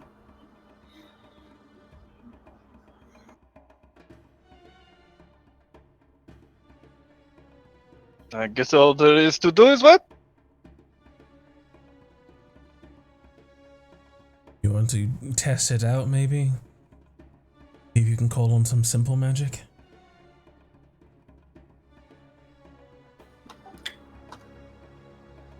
I'd rather not risk it. I'll just rely on my left arm. Oh, I am going to need a bit more help with the rest of the climbing, though. Not a I just meant doing like somatic components. I don't know. You have Warcaster? She has another arm. You can't cast while you're Use your holding the thing, feet. can you? I can do one-handed hand skills, you know? If she's holding a focus, shouldn't she be able to? I don't know. No? Yeah. I I didn't don't think. use focuses. I am You a have to focus. move Oh. your fingers with the same hand you're holding your focus. Guys, You know, I guys, thought I am the yours- focus. Yeah, I Okay, thought your but she doesn't scepter need a might focus. have been in play in I regards think, to that. guys, I think Luna's the focus. I am the center of attention. I didn't know if you could. I didn't know if you could do the somatic components while holding the scepter in your strong hand. That's all I was getting at. Oh, I probably have to put the scepter away. It's all right. We'll just get another scarf Wait. out and we'll tie it into the other hand. We'll just make you force you to Why make a don't we just fist and use tie flex it in tape? place. Wiggle your toes. Cast with your feet. That's what Owen wanted all along. Gotcha. How long can we Takes put off her? the Make the scepter your shoes. focus. How long can we put her hand in a tourniquet to just force it to hold the scepter before that becomes I mean, problematic? we could just tie the scepter to her hand. Yeah, that's what I'm saying. Tie it to the You need to put a wiggly tourniquet hand. for that. All right, you guys have about basically 5.5 hours left. Is there anything else you guys want to do? Still testing out Luna's arm? Ready to move on? Gonna meditate. Alrighty, good shit. Tan the Drake hide. Tan the Drake All right. Yeah, it takes about like maybe 3 hours or so for you guys diligently working on your hides. So eventually, there's still maybe a bit more work needs to be done, but they are tenable at this point. You can actually drape Now them just around fucking your sear that shoulders. shit against the Yeah, wall. With the hot rock, so to give you time to dry up all the liquid. Eventually, it is still somewhat flexible, but yeah, like it seems like this is actually seems. If it had a bit more love put into it, it'd be a pretty good cloak with all the time you put into delicately carving it. But yeah, seems like you actually guys have some pretty decent looking cloaks. You sort of drape them around your shoulders. It doesn't seem to do much against the heat you're feeling, as it just seems to exude from the rock around you and above and below. But like as you wrap it around your shoulders, you do feel like, I guess if you were to press yourself up against the rock wall, they do offer some insulation from the heat. Still uncomfortable, but not singeing yourself and tanning your hide, literally. Look at that. It is a cloak that will not burn, but that's about as much We as got it the is. oven mitt. You can Dude. still feel the heat, but at least you're not burning yourself. It is better than burning. Mm-hmm. That could Alright, allow us well, to go deeper so we have, into like, the fo- 4. 4 in total. We might be able to acquire more if there are more drakes within the cave. But I don't But think do we have enough time. hours to tan their hides? Yes. After that, we will be resting. I will most likely need to sleep a decent bit. I do not know if I have time to tan another. What did you do to tan the first set? Well, we had 6 hours, 8 hours to sit here.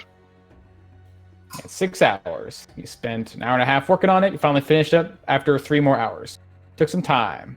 Yeah, I'm saying if, I don't know, if you can give me some instruction when we come back, I may be able to work on 1 or 2 of them. If you cut them off. I definitely can't do that, but you show me what it is you did. I don't really need to sleep. I can just sit on them. Alright. Easy enough. Don't overexert yourself, though. We still need you at full strength. I know. If I feel like it's too much, I'll sit my happy ass down somewhere else. Okay. Sun's starting to set. Clouds are getting darker. Nothing else left to do. Moving on. Nice. Okay. Finally, the sun has begun to set beyond the horizon. Although you cannot see it from where you're at, you're on the opposite side of this mountain. But you can see that the sort of amber sky with these now still heavy overcasts becoming slowly but surely darker. The soft glimpses off in the eastern distance of the night coming. This sort of gentle blue hue beginning to take over the outstretching desert you see before you. Things sort of shift for a moment. There's like this sort of nice calm where, again, even though you're in this mountain, a soft, maybe cool breeze blows in, just the softest reprieve from all the heat you've been withstanding here. And then following behind is another breeze, but not from the opening of the cave. It is from the depths as something seems to shift, and this puff of hot air sort of steams from some of the cracks in the stone against your back, even causing Zesir to sort of jump off of the ground. Ah! Oh! He's waking up. After a few more moments of waiting,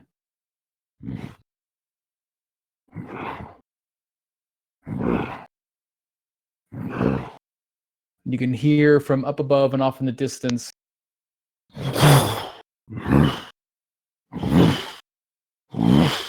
as these gusts of wind seem to blow over the sides of this cliffside, pouring down. You can even see the air. You can't quite feel it due to your position in the mountain away from it, but you can see the air as it moves, wiggling and wavering with heat as the skies above become almost unnaturally dark.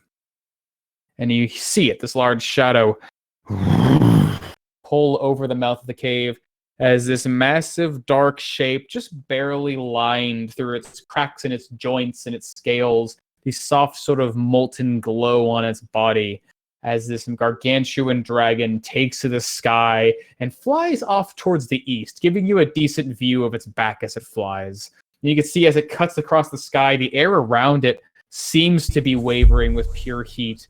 And as it does, you can see almost like some of the liquid, maybe it's in the air, the moisture, beginning to condense and gather around it, almost in a trail where it flies, where once there was clear air behind it, dark clouds begin to sort of just naturally form due to the heat rising up into the atmosphere. And pretty soon it spreads to the sky, almost like leaving like a dark trail through this overcast where this thing flies.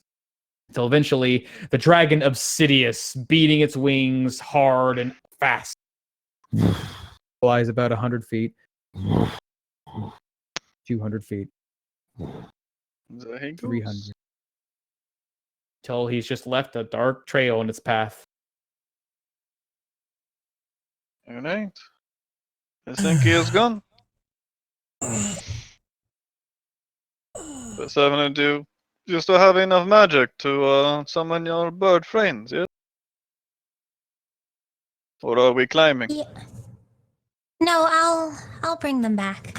As I have to remember, were didn't they you 1/4s? Mention Huh? taking us yourself. With all of us? That's a better idea. That's a better idea. Way better idea. As I am going to wild shape into a giant eagle. And I Look think at they're that. stronger. All right. What does it look like when you transform into a giant eagle, Persephone? My body turns into almost like a faint, like a firefly glow of green as it pulses and morphs into like a small sphere and then changes shape into that of an eagle as the light continues to dim so I can be in my natural form. Oh, filled with tricks. That is spectacular.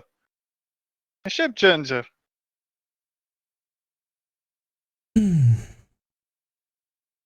I can't talk in my form, and I'm wise enough to know not to make eagle screeches. So I just nod.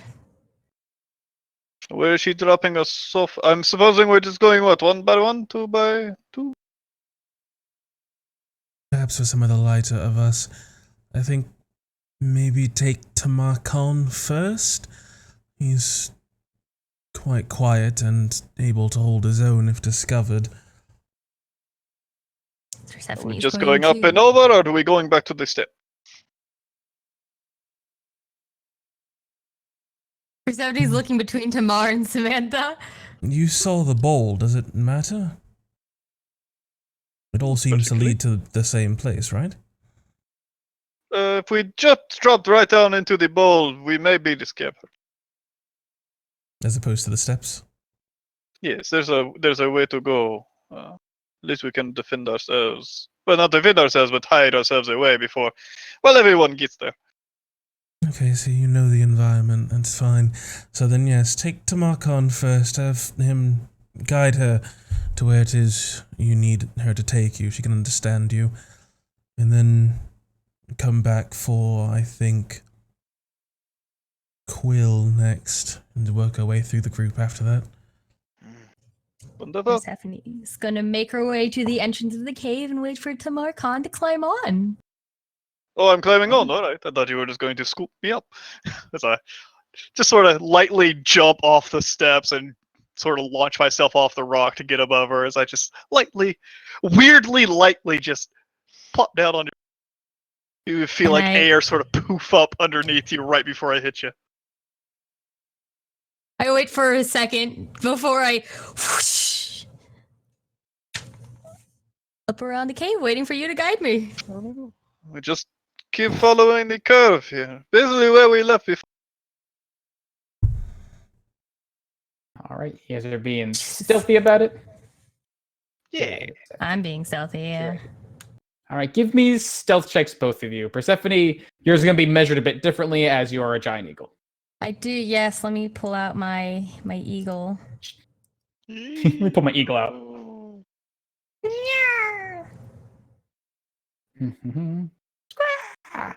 Just a 16. So we're doing stealth. I think it's just my If you don't have a dice. stealth check, it's just a dex. You got Yeah. a skill for it. Yeah. Ooh. Very focused on the task at hand. You, Tamarkan, and Persephone, your mount, begin to very carefully, just keeping just below the lip of this mountain, make as quiet as you can a flight, trying to return back to where you once were. This time, you're not looking for a special location, you're not looking for holes in the walls. You know exactly where you left. Especially considering that you were being guided by someone who permanently memorizes the terrain he's in. How about that? Saving you some time. As it only takes you guys about just under 10 minutes to get back here. Finding yourself now on the lip of this mountain where it looks like the rising steps have become almost 20 feet in height, really steep, and then eventually reach the edge of this bowl where there's almost a bit of a landing where you guys can find, and then as you go deeper, you can see these large, sharp stone and obsidian spikes sticking out of this large, dip down dome. It goes down about maybe a couple hundred feet closer and closer towards the center past all these obstacles. But yeah, eventually land, and Tamarkan, you find stable ground quite quickly. Alright, I will keep a lookout. If anyone comes wandering by, I will see what I can do to either take care of them or at least hide myself. Maybe bring Swift Hollow next to be my little buddy out here. Percy's gonna nod and then whoosh back around the mountain. Sure. As I tell Koldor to get onto the onto the bird. Tamarkan, give me a perception check as you're sort of waiting, keeping guard. Expertise. With your mountain, your mountain expertise. Ooh, just a 15. Oh. Yeah, it's a little worrying because last time you were here, Tamarkan, although all this area is very familiar, it's of a different shade. You came here during the midst of day with you and Sotalo's swift climb of this place, but now it is nighttime. The sun is setting. There's only the soft, golden light coming from the horizon now dipping down past the mountain you're on. Hard to see it. Really, the place is losing its light and everything is being shed in a large shadow that somewhat obfuscates your vision ever so slightly, but still, seems like it doesn't do much to hinder what you do end up seeing, which is oddly nothing. This place is pretty still at night. It was relatively still when you came here during the day, but obviously you could prove that there was life in this mountain by rattling some holes or, making some noise, but here, maybe it's just you're so quiet, you don't see anything. You just see the long, jagged shadows of these twisted and sharp spikes sticking out of the ground, almost ominously leading down towards, the end of your journey. I'm just gonna sort of look around where we dropped off, try to find a place that if a big old eagle were to drop people off, they just wouldn't really be in line of sight of the big dome. But, if it's a minute climb to back where I am right now, that's fine, because we got plenty of time, people going back and forth. I'm gonna just try to find a more stealthy landing. Basically it'd be on one of these lower steps. Again, it'd be about a 20-foot climb, which isn't terrible. Might need to think about Luna, but besides that, it should be pretty simple. Yeah, that was basically the idea of being one step down, so nothing in the bowl could see us. Basically do that and hang out, and I'm gonna find a little pebble that when I start to hear the flap of wings, I'm gonna cast a little light on the pebble and just flash it ever so slightly out in the direction, out into the darkness, just to give her a little signal of where I am. Hey. Besides that, I'm just keep my ears open, see if I hear any scratching the claws on stone. Good shit. Roll D100 for that. I'll give you DM inspiration, but you already got it. So what is ooh, damn, Tamarcon. As I put a number in here, what's the actual order once Persephone quietly flies back to the opening? Is there like a line set up for who's getting on? I don't know. I know that Persephone flies back and that she's just going to like bop her head against Swift Hollow and smack her with her wing, and that's my way of saying it's your turn, bitch. Tomato. Yeah. Flying back, you'd see. I would have suggested Quildor, then Swift Hollow, and then myself and Luna. I ignore your request of Quildor and continue to. That's probably when I smack Swift Hollow with the wing. Is first it's a Swift Hollow bop, and then Samantha's like Quildor, and then Persephone flaps her wing onto Swift Hollow. Go ahead, Swift Hollow. 100% tomato. Yep, as Swift Hollow mounts her and slaps the top of her wing to say that she's ready. And then Persephone's gonna whoosh off around the mountain until she sees a little signal. As it's going to take you guys about maybe 50 minutes in total, including Tamarcon's travel, to bring all of you guys here. Letting you know, is there anything else you want to do in that time as you're waiting? Otherwise, we're going to move on. So see, you're sort of waiting in the back, just sort of finding himself a seat. Yeah, as Zasir is just sort of sitting there on his own. Just kind of as Persephone is going back and forth, I just go over to Zasir and you can speak common, can you read it? Yes, common is an easy language. Can't write it very well, but I can read it. As I will leave Zasir with the set of beginning Arcana textbooks that I got. Just like the first do your book. homework. Just the first book. Oh, Yeah. Big, thick tome. what am I to do with this? This will help you understand your sparks better. Read it. Eat Yes, master. Eat its powers. Drops it on the ground, just opens the pages. As he starts opening the pages, I just put like my hand in front of the cover as he's opening it and just get like really close down to him. Look, I understand you love serving, but it is going to look bad both in public and to Persephone if you keep calling me master, though I am quite used to it. Just refer to me as Samantha, like everyone else. That is an order. Yes, Samantha.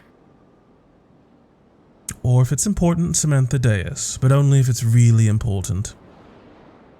How really important. I don't want to get it wrong.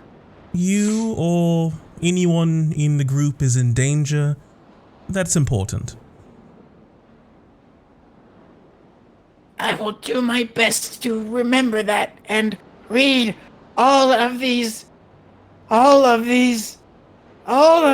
pages. As he starts just picking up handfuls of just the thick tome. Take your time, you have plenty of it.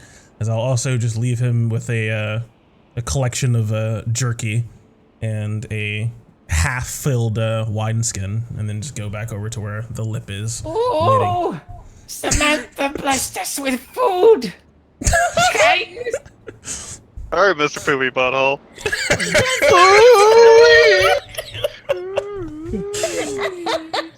Don't give him a sock, Samantha. He'll think he's free. Yeah, that's why I'm not giving him fucking clothes. Yeah, bucks. Alright. If you give them clothes, they start to think they're people.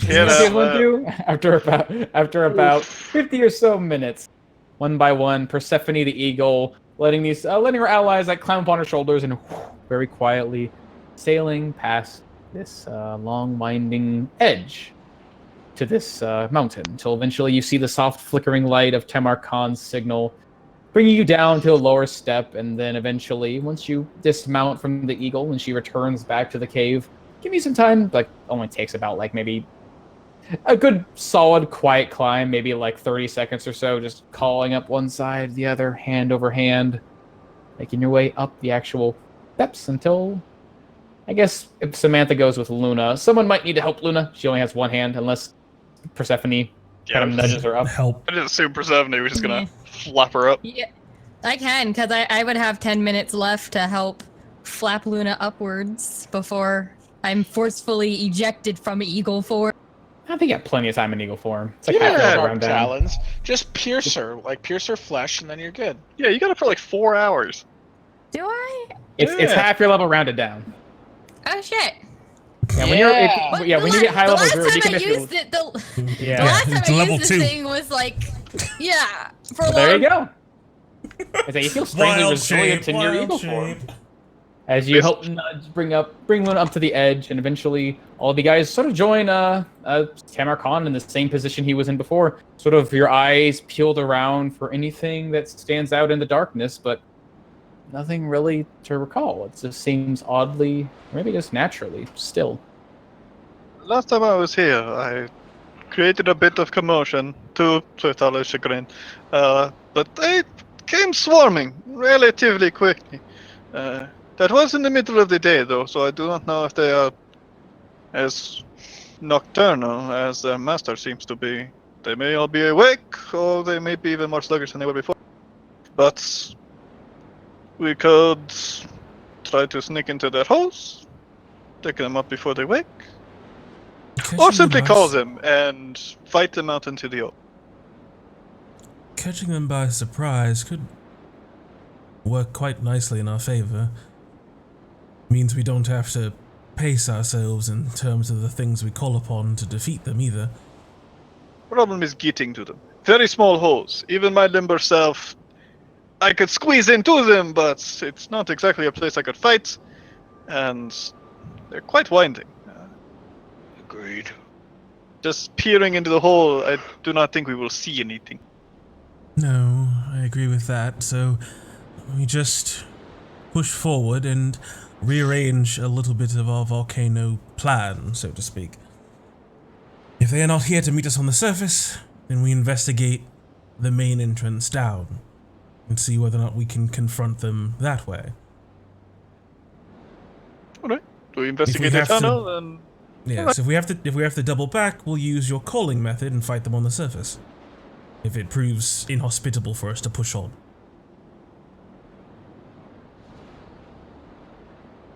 Alright. And I If would we say do as get into a fight down below, we may be finding ourselves with many above us, so maybe not exhaust ourselves down. Because if we try to escape when we are exhausted, we may find very many of them waiting for us. If we do not take the I would go facts. up instead of to us.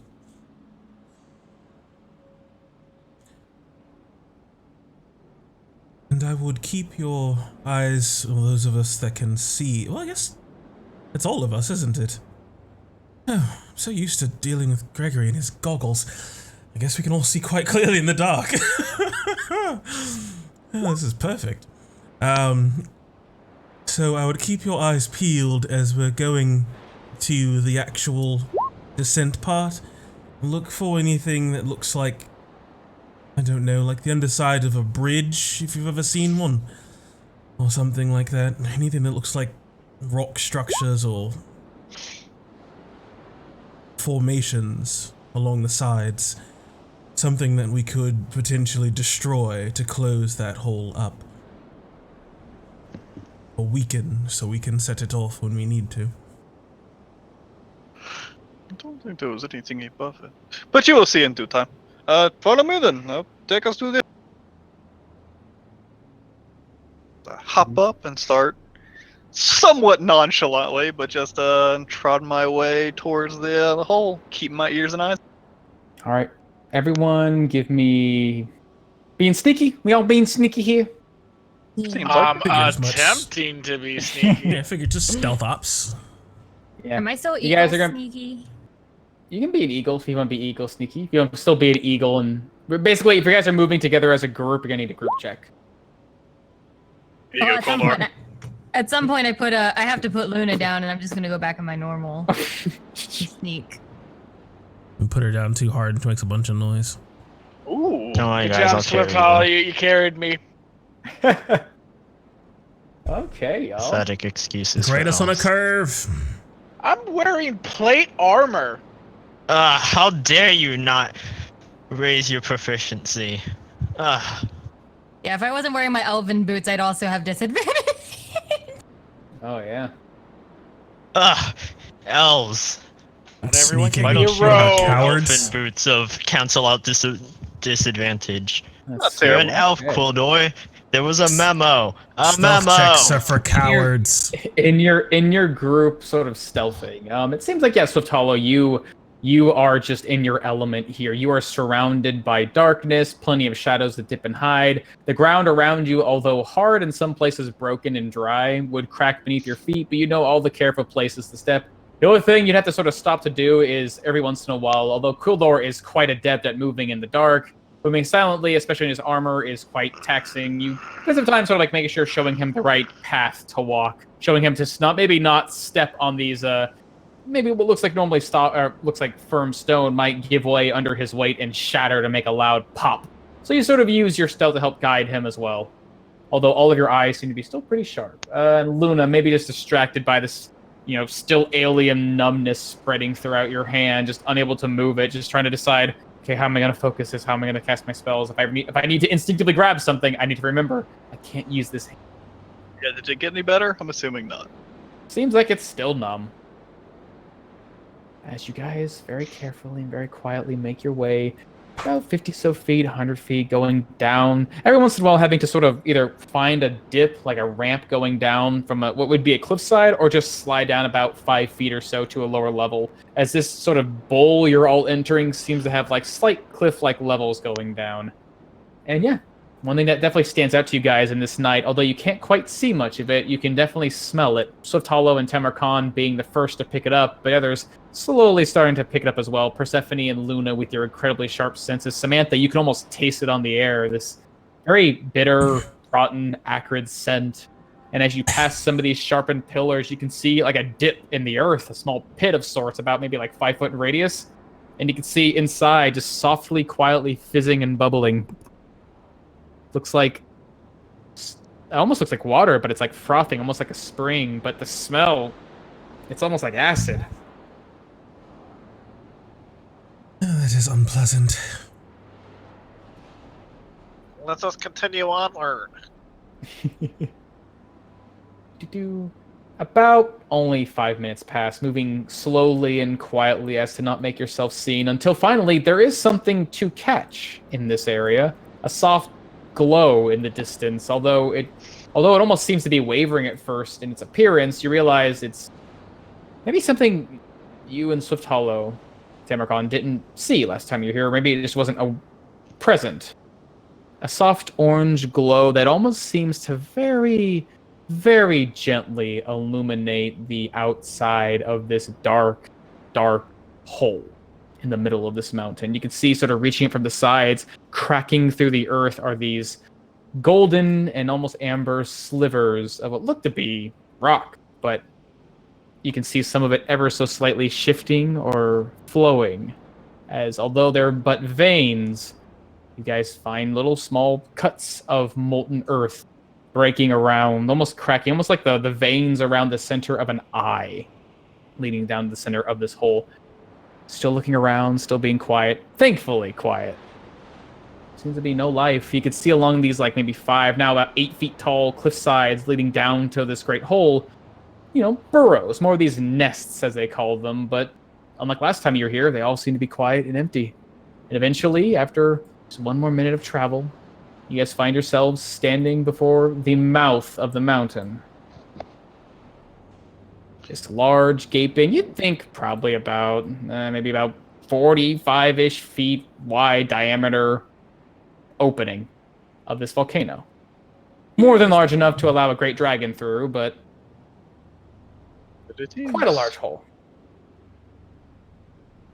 As I just sort of bring up the ring on my finger, Persephone, looking around, do you think it would be possible to tear up this earth around us? Some of your fey friends or something that you can call on? And she sort of just slinks past you, sort of gesturing to the... I guess these are layers? Are they actually like kind of like layered down? Yeah, it's like every so often, it's like a 5 to 8, 7 foot drop going down, like little steps almost. With these large shard spikes sticking out of the ground. Almost as they stand up, they're almost straight and sort of sometimes odd angles, but as they get closer to the center, they all seem to almost point inward, like teeth in a mouth. But I'm a little worried about the cracks. This person is going to squat down and try to investigate. Does it look like it is like magma bubbling like at the surface, or is that just light coming up from deep beneath the earth? It looks like that, I want to help her. Yeah, sure. Give me an investigation check with advantage. As you guys are both trying to check these strange little veins, see what exactly you get. It's kind of hard to tell, Persephone. It looks like it is coming up from the earth because it's below you, but how deep it goes towards the tips maybe of these veins, it seems quite obvious, only maybe a couple inches. And as you get deeper here, it seems to cut a bit deeper into the earth, further and further, but how far? Hard to say. All it does is seem to show it leads deeper into the mountain once you get close to this mouth. Maybe these are weak points? Maybe they run through the rock on the other side or something. Stand back. Stand back. Quildor, as I just like put my hand on your shoulder and sort of pull you back with me. As I am, Persephone is going to wave her hand, and I'm going to try to peel away the earth surrounding this chunk of vein, because I want to see what would happen if we were to start digging in. Sure. You pull apart some of the gravel, some of the hardened and broken stones surrounding this, although you do find once you part like a thin layer of it, the rest of the ground itself is hardened stone. It is not dirt, it is not loose. It is quite hardy material, and your magic sort of tugs against it but doesn't move it. But with some of the gravel parted, you can see that, yeah, this thing is actually sort of indented into the stone, and as you pull some of it away, the sort of little bubble it's made in between this loose stone allows some of it to sort of spread and part. It's like a thin little filament layer of lava that, like, you can see sort of smoke as it touches the now somewhat colder earth and then begin to darken. Whoa. I'd have to think on it. I don't know if they can help. This is solid stone. Those I was thinking other about creatures were able to this. get through solid stone, weren't they?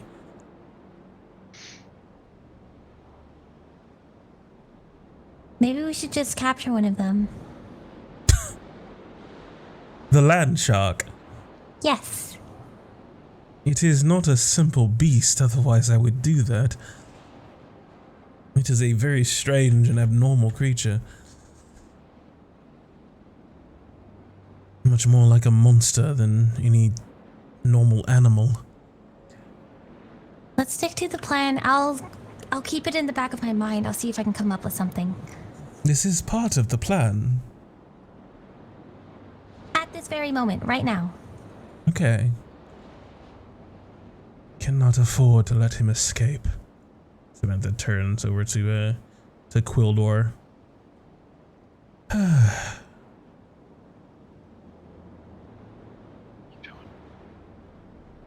No, you're good. Come back.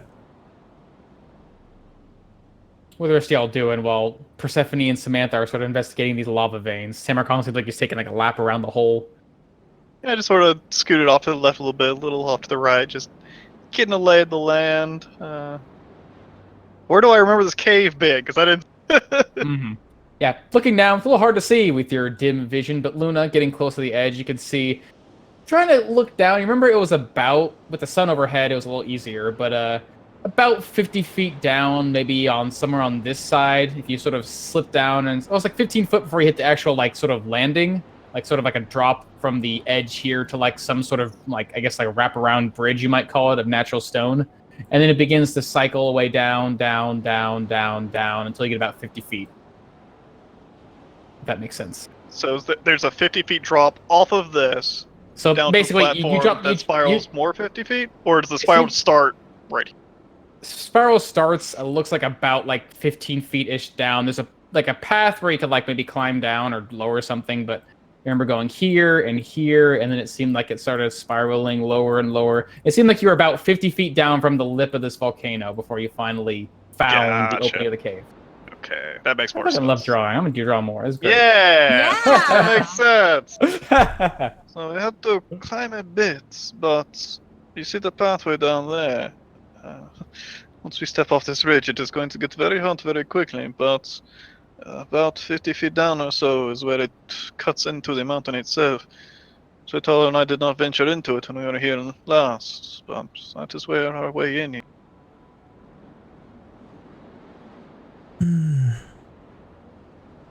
said it's a bit of the ways down. Oh, I think I see it now. I'm going to have to climb down there.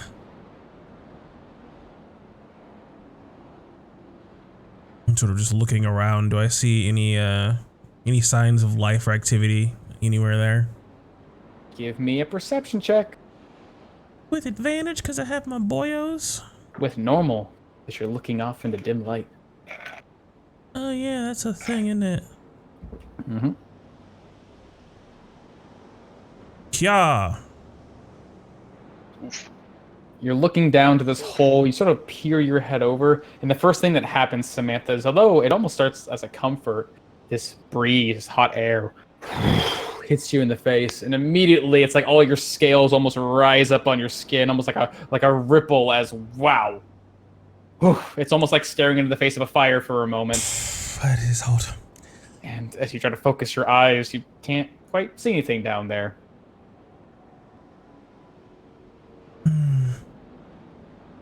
So, do we send one of us ahead to see simply if the heat is manageable? Or are we all in this together? It's better if we're together, right? And some of us could wear the Drake cloaks.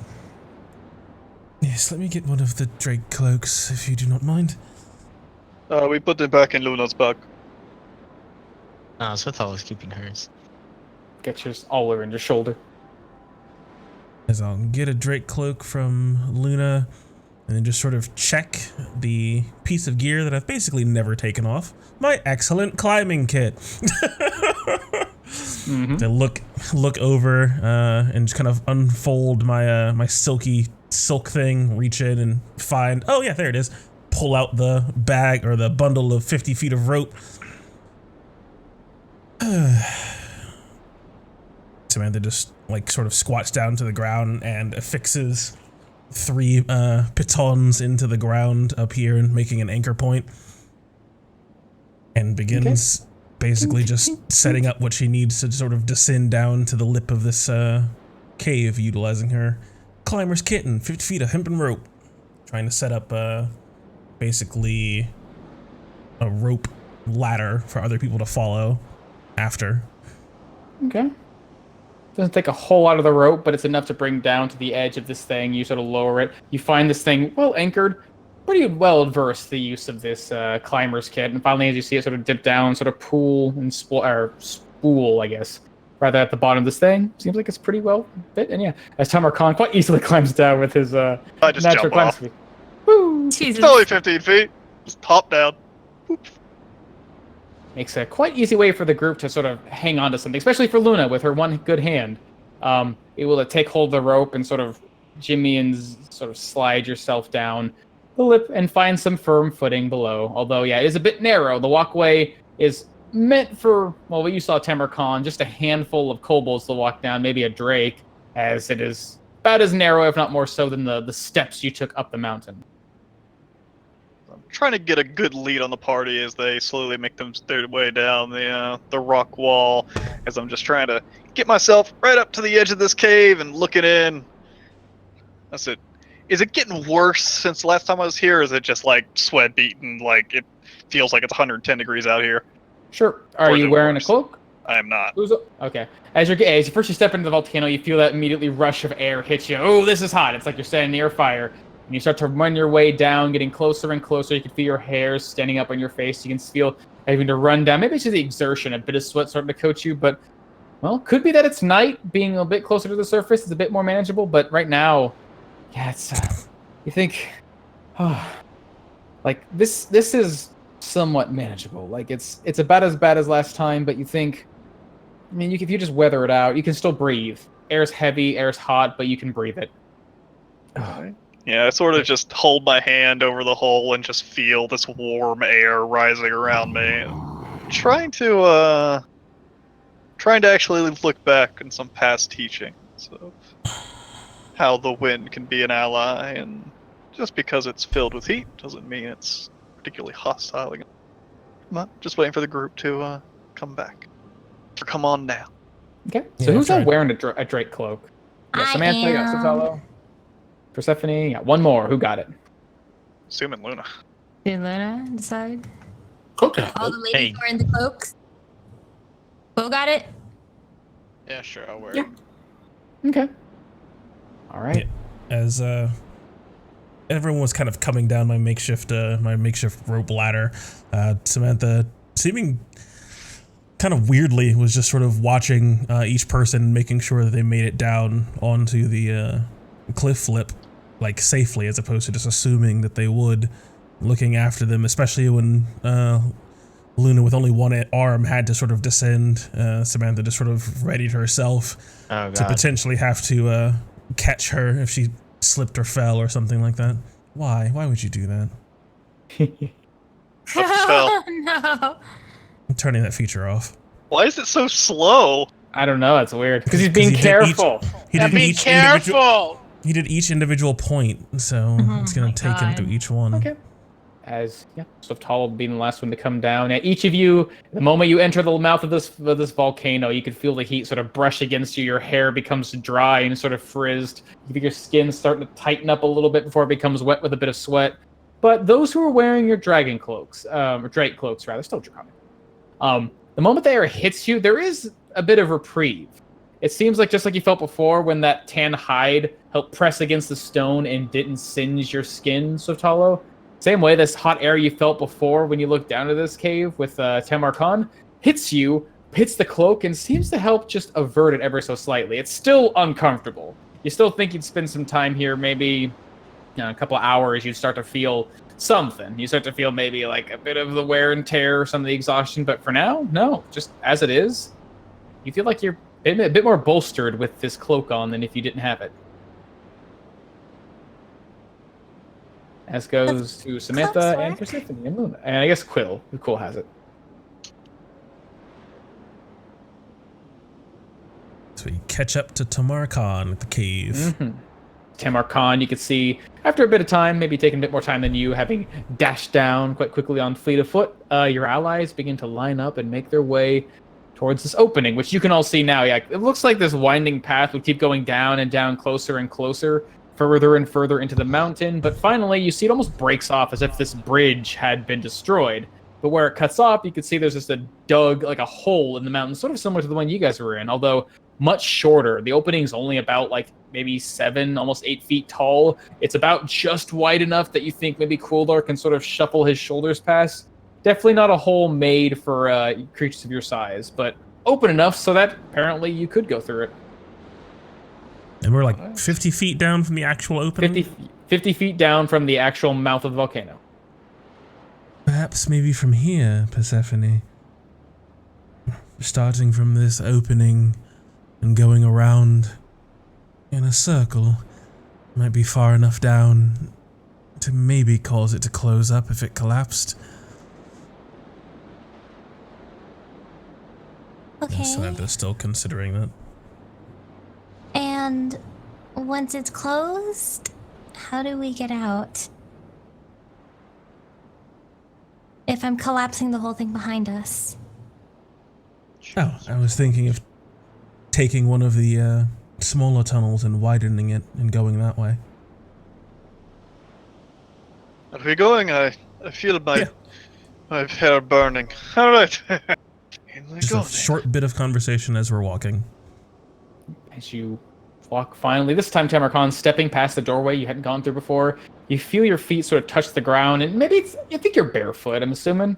I got my sandals on. Oh yeah, you do have your sandals on. You got your monkey sandals. Cool. Magic sandals. Nice. So thankfully you do have those, because as you maybe like touch one of the walls, find your place, as you seems like, yeah, once you step out here, some of the light is beginning to fade. As seems like you're beginning to walk further. Some of the stone seems to be a bit hot to the touch, but not unbearable. Just sort of similar to the cave you guys were in. It seems like this path seems to cut a little bit further, like it dips deeper into the mountain and then continues along a small walkway a bit further down. You can feel the ground actually like physically begin to descend, as opposed to sort of a more gentle slope around this thing. Just Until finally, pull out my staff, extend it to just 5 feet as I'm just sort of using it. If I do need to sort of brush up against the wall, I just put it up against the wall in my cell to use it as sort of a guide rail. Gotcha. Alrighty. Nice. As you begin to step around this area, you hear a strange, well, you would hear a strange sound beneath your foot, Tamarcon. You hear it from behind you as your steps are magically silent. As you step forward, you can hear this soft, almost crunch, not of earth, but instead of hay.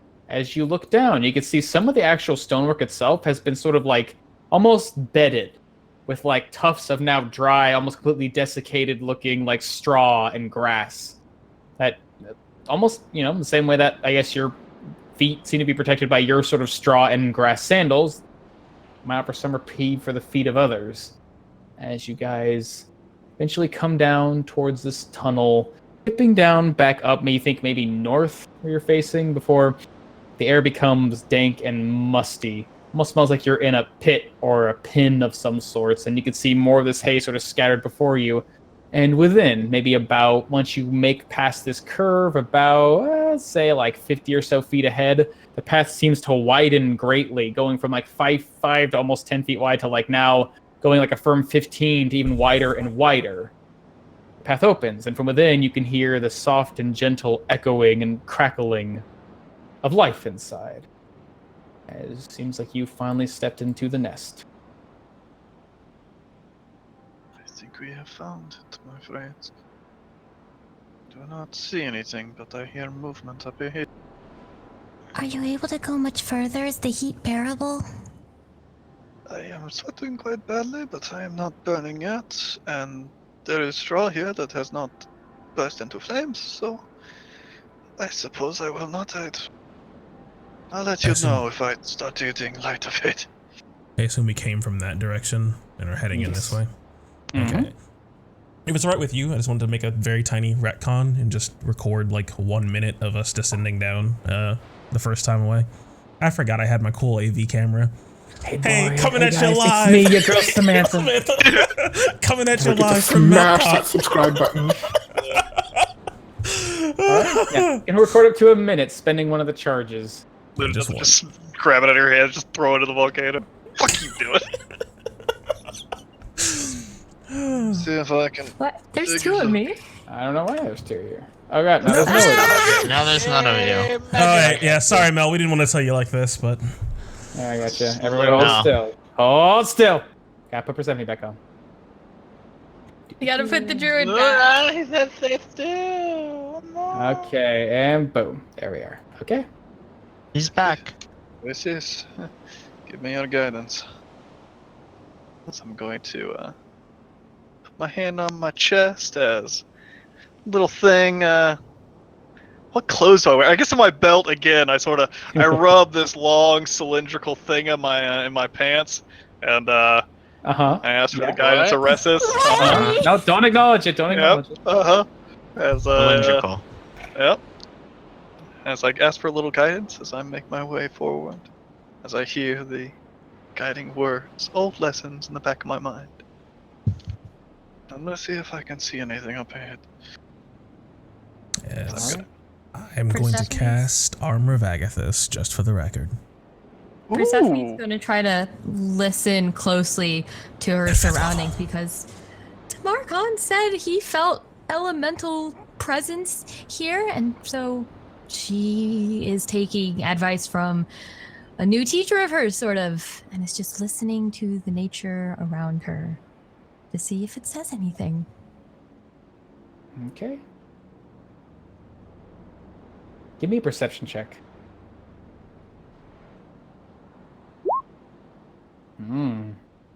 You can make out just ever so quietly, letting your ears sort of pick up on the soft sounds echoing throughout this chamber. Every so often you hear a soft crackle. It sounds like something being broken, stone or straw, but instead, often just maybe you just hear the soft maybe hum of heat, of fire, but it's far, I mean, at this point you think it has to be way too far away to truly understand.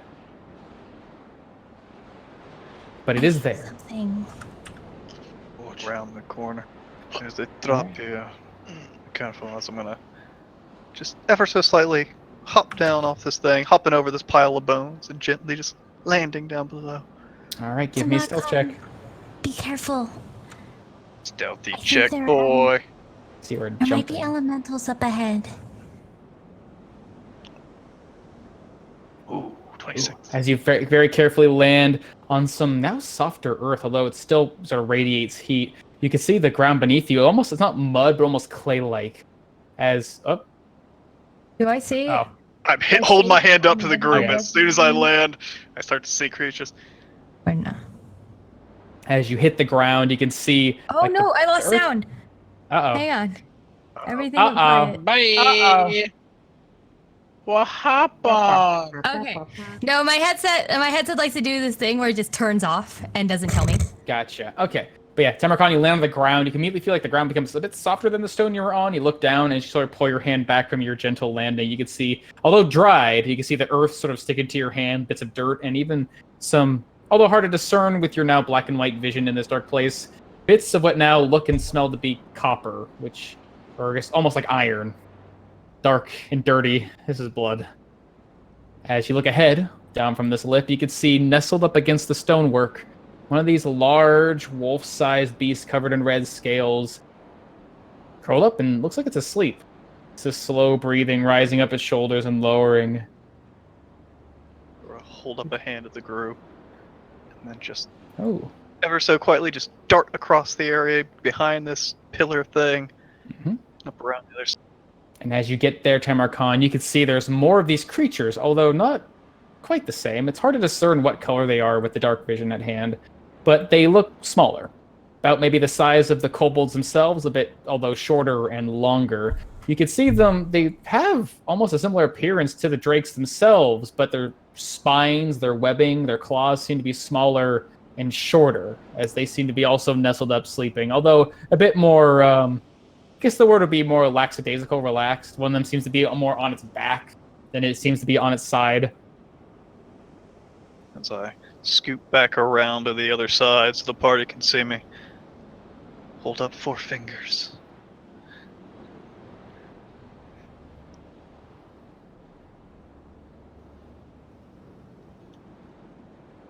As I Pictionary the group. As I just move behind Swift Hollow and follow the expert. Same. All right. As Swift Hollow is like low on her haunches. Do With a her little crossbow circle. already out. Circle.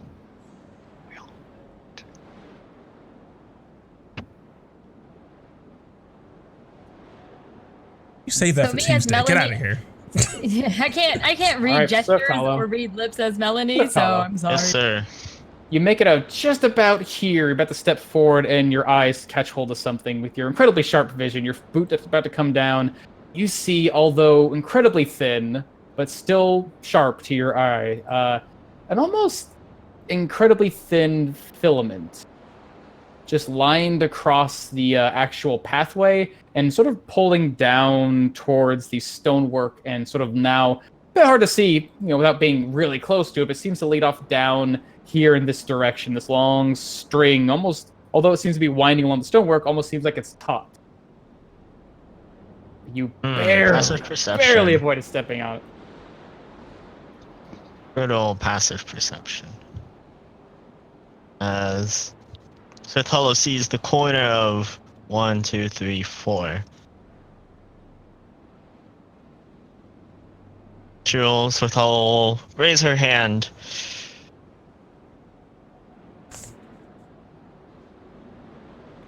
I wrap myself around the edge. It's look just back a at the group. tripwire from what she sees, right? Looks like something like it, although it doesn't seem like it's holding on to anything that you can see. It just seems to lead down here somewhere. Swift Hall have a ring? Yeah, everybody Yes. does. I don't have a ring. Yeah, I think we retconned Tamar Khan out, but Swift Hollow is in because she has the Blackburn seal of approval. Yeah. She got Blackburned in by Jody. Well, I I'm think Pictionary. Tamar's supposed to. I mean, the other way around. She got Jodied in by Blackburn. Mm-hmm. And she will.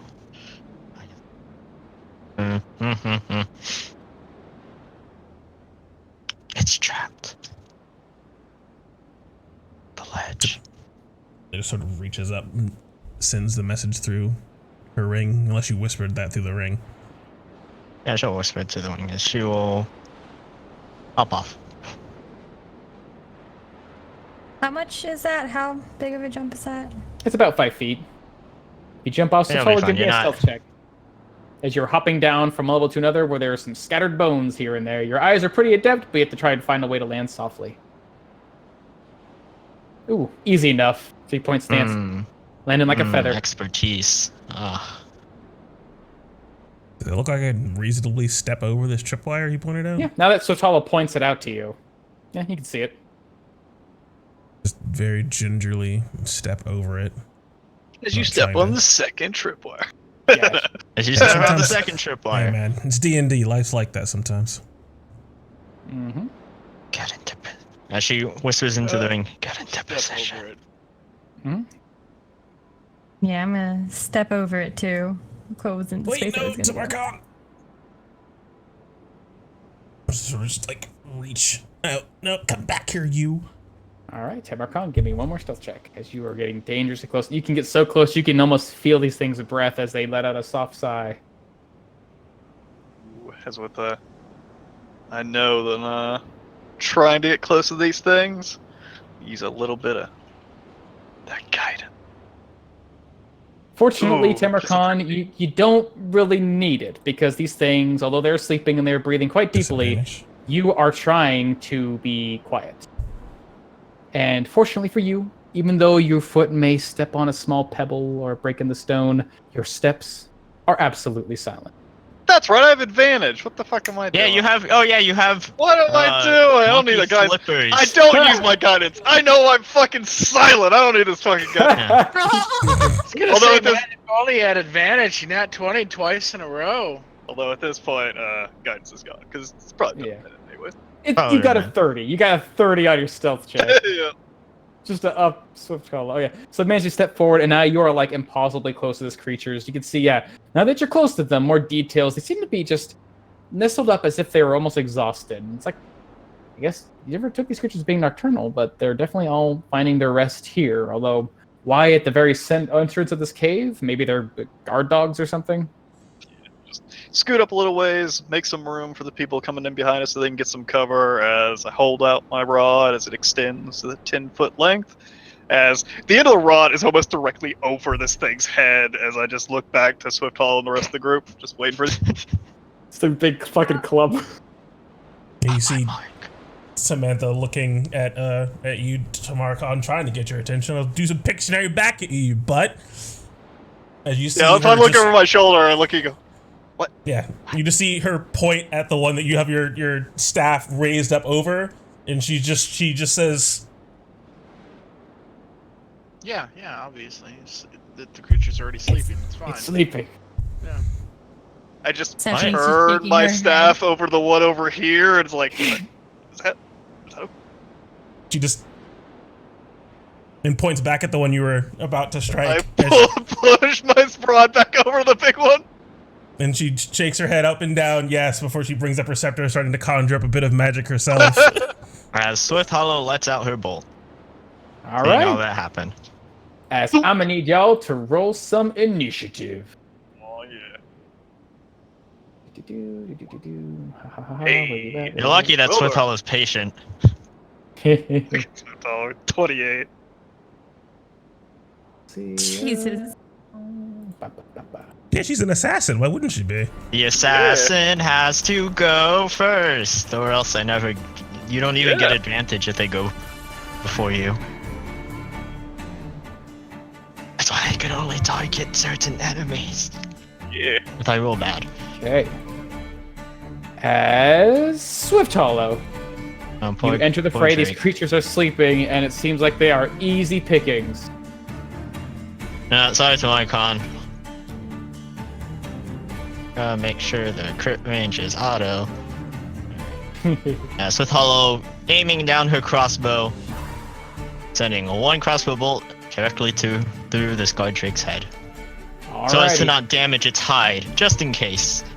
As that attack will have advantage. Ooh. Oh! So that will definitely connect. Temarkon, with your senses high, maybe just sensitive of the heat, you see the bolt fly right past your head and strike firm into this creature's neck as... let's see. As it is surprised, right? Oh, it's certainly surprised, baby. It was sleeping. Oh, yeah. I was ready for this! 14 plus... Wow. That's 52 damage? Holy crap. How do you want to kill this thing? Yeah, as Swift Hollow, it just goes... I'm assuming it's laying down like a dog. Oh, yeah. Or curled it's like up like that. sleeping. Like a Then dog. it just goes in through one temple, out through the other. A very clean kill. You can That's see not Swift Hollow's motif at this point. You can see the bolt strike to the side of its head, and its eyes immediately open up, but it doesn't move. It doesn't get up. It doesn't thrust. It doesn't, struggle. It just almost like it dies with its eyes open. It just lays there, unmoving. As with that, all these creatures immediately sort of roll over and frantically try to get onto their feet, but they are prone. I'll take this moment to basically eject backwards. All right. Disengaging from the melee fight. You got this, Temarkon.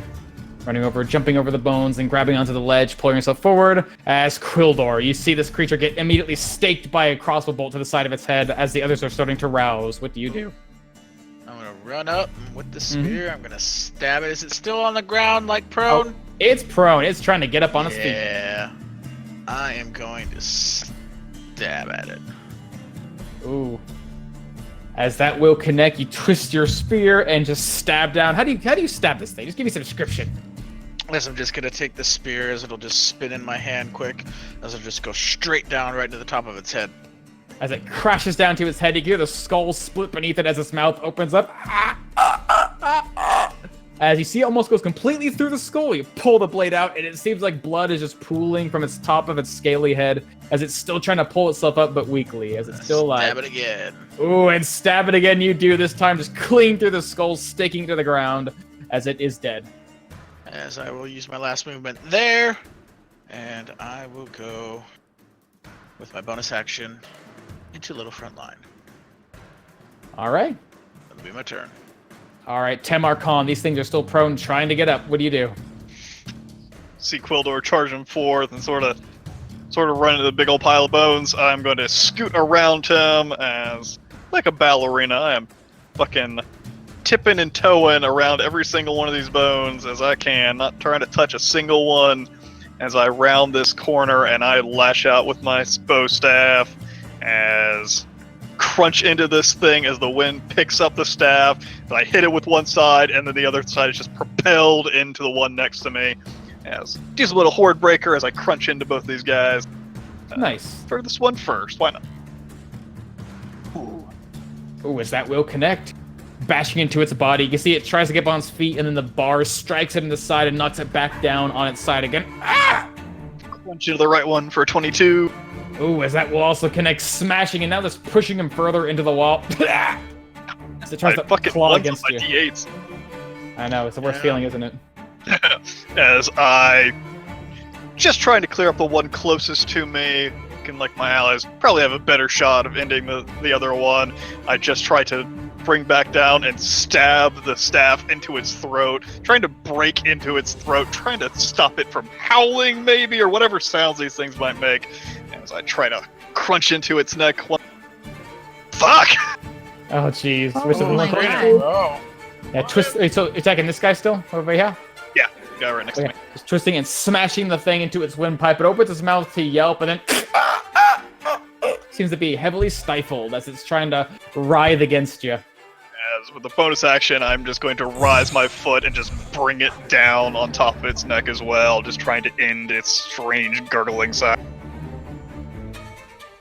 Ooh.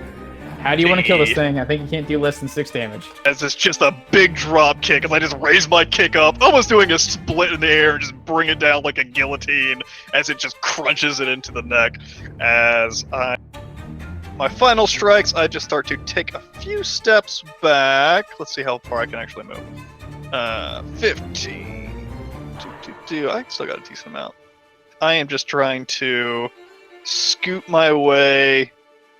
Hey, looks precarious. I'm not going to step in that head, but I'm just going to make myself around this corner, trying to keep an eye out for anything else coming. All so I right. just turn around. I do not see anything else coming. Doesn't seem like it. It's me. All right, this creature is still trying to get up on its feet, but it seems like those wounds it suffered, it tries to stand up, but a leg gives way as it hits the ground prone again. It starts to open its mouth and just... With him getting up, Free actions are an action, technically, so it can't. as it starts to cry out. like, did he move enough in my range? No, he doesn't Trying have to any stand up movement. back He down? can't move. This is my way of flavoring that. He's like trying to stand up, but he hits the ground. But he's still prone. That's all he can do. Can't move As while you're Samantha. stressed. Yeah, hearing his cries, Samantha is just going to quickly advance, conjuring magic up her arm at this thing and just trying to separate its head from its body at point blank range. Just All right. take it clean off. As I should have advantage. He's on the, prone. Eldritch Blast, since I'm within 5 feet. You don't have I have- disadvantage. Yeah, I don't have Force. disadvantage because I have, whatchamacallit? Let me double check real quick. I think I looked this up before, but it's been 5 ever. Is it melee attacks prone? Attack rolls against you have advantage if the attack is within 5 feet of you. Otherwise, the attack Yeah. roll has disadvantage. So, does not need to be a melee. Yep, so I can point, and since I have Spell Sniper, I don't suffer disadvantage. So. Yeah. So yeah, you can Blap, get blap. an advantage. Oh yeah, it's both those shots. How do you want to kill this? Actually, roll He damage. See if did. actually, can you kill this? Roll one with damage. See if you can kill it. Let's roll this. You can do 12 Good damage. stuff. what? As Right, never mind. he had 14 hit points. How do you want to kill this thing? Yeah, the first strike, the first blast just kind of rips up the top of it, tearing down the top, not really killing it, but the second one just seems to open up its mouth around it and just try to chomp down and just destroy the top half of it, as it's just hindquarters and tail that seem to be Alrighty. still material. As this thing gets basically obliterated by our magic striking the stonework, the magic crackling in the air. You guys see all these creatures in a matter of just seconds be eviscerated by both weapon and magic alike. But even though the battle that you stand in, the field that you now fight, the bloodshed that you have caused has come to an end, you can hear now more audibly from within the depths of this nest the clattering of claws, the shuffling of steel and stone, and movement inside as the nest has been rattled. As that is where we will end tonight's session. Oh crap! Do we hear just dragon boys, or do we hear like, motherfuckers? You hear lots of cackling and screaming. Okay. Well, mostly just muttering at this point because it sounds like something's happening and arms are being taken. Oh, Definitely we don't sounds hear, like kobolds. All right. We don't, Oh, we don't absolutely hear, like, kobolds. the roar and rip of flame or anything like that either. Not particularly from just, this just distance. dragony boys. All right. Well, someone go ahead and cast a time stop so we can keep playing. No, that is all we have for you tonight. Give me the ending music so I can come down. Fading it in combat. dramatically. Yeah, look at you using the jukebox. Proud of you. I'm joking it. Indeed. I am truly excited to see what happens with the Valiant Vanguard as they push in to the rattled nest now and see how far they can get and how many Pokemon Samantha can catch. So be sure to tune in next Thursday as we'll be pushing on into this and be here at 7:30 p.m. Eastern, so you can catch Song of Rapture live right here on Lionhead Gaming. But there's always more D&D to be had, and so on Sunday, we return for episode 6 of Heroes of Thylea. It's not too late. Go ahead and catch up on the VODs. Listen to the podcast. You can catch it nice and early, as you can join the Oracle's Chosen as they have to now come to terms with Pythor, the god of battle's request to save his daughter, Honora, from a most horrible fate, a sacrifice demanded by Sidon. The Oracle's Chosen have provided a counter offer. It'll be interesting to see what their reaction is to Sidon's response. So, I certainly hope that you'll be here this Sunday, 5 p.m. Eastern, to see how it all shakes out and see what it is they do and where their great mythic ancient Greece-inspired adventure takes them from here. And then, on Tuesday, we're back at it again. The city of Hardbuckle has been breached, the walls tunneled underneath. Kobolds and drow spilling through the streets, cutting down innocents, and, well, that will not stand. The Apex Alliance has arrived back in the city just in the nick of time to hopefully put an end to their wanton siege and battle. So, be sure to tune in this Tuesday at 7:30 p.m. Eastern to watch the Apex Alliance get to work fighting the forces of the Stormhorns inside the city walls of Hardbuckle. How well will they repel this attack? And what will their plan be going forward? Tune in this Tuesday and hopefully find out at 7:30 p.m. Eastern. I want to thank you all so much for hanging out with us tonight, and as always, mention that we do have an official Twitter. You can check it out and join on in, talk about D&D and other RPGs and video games, and just share memes, all the classic Discord server nonsense, and also talk about the games and look at the cool fan art that people have made of characters and all that kind of stuff on our official Discord. So hop in to that, and be sure, if you're so inclined, to follow on Twitter so you can get updates and changes to the schedule, along with my hot takes on things. And last but not least, it's still March. It is still Women's History Month, and we're still running our excellent giveaway. So check that out as well, so you can get your hands on the excellent Uncaged Anthology via the DM's Guild. An excellent 200-page, full-color, like multi-adventure book. Each adventure focusing on different female monsters like hags and Medusa, harpies, and sort of taking the tropes around them and bending them in more interesting and less cliched ways to make much more interesting and compelling stories. So check that out as well. Other than that, we're gonna go try to find somebody who's streaming some D&D to go ahead and raid, but that's all I got for you tonight, and I hope you had fun, and I hope to see you next time. And, as always, may your dice roll 20s, and you always make your saves. Later, y'all. Cheers!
He knows the message has to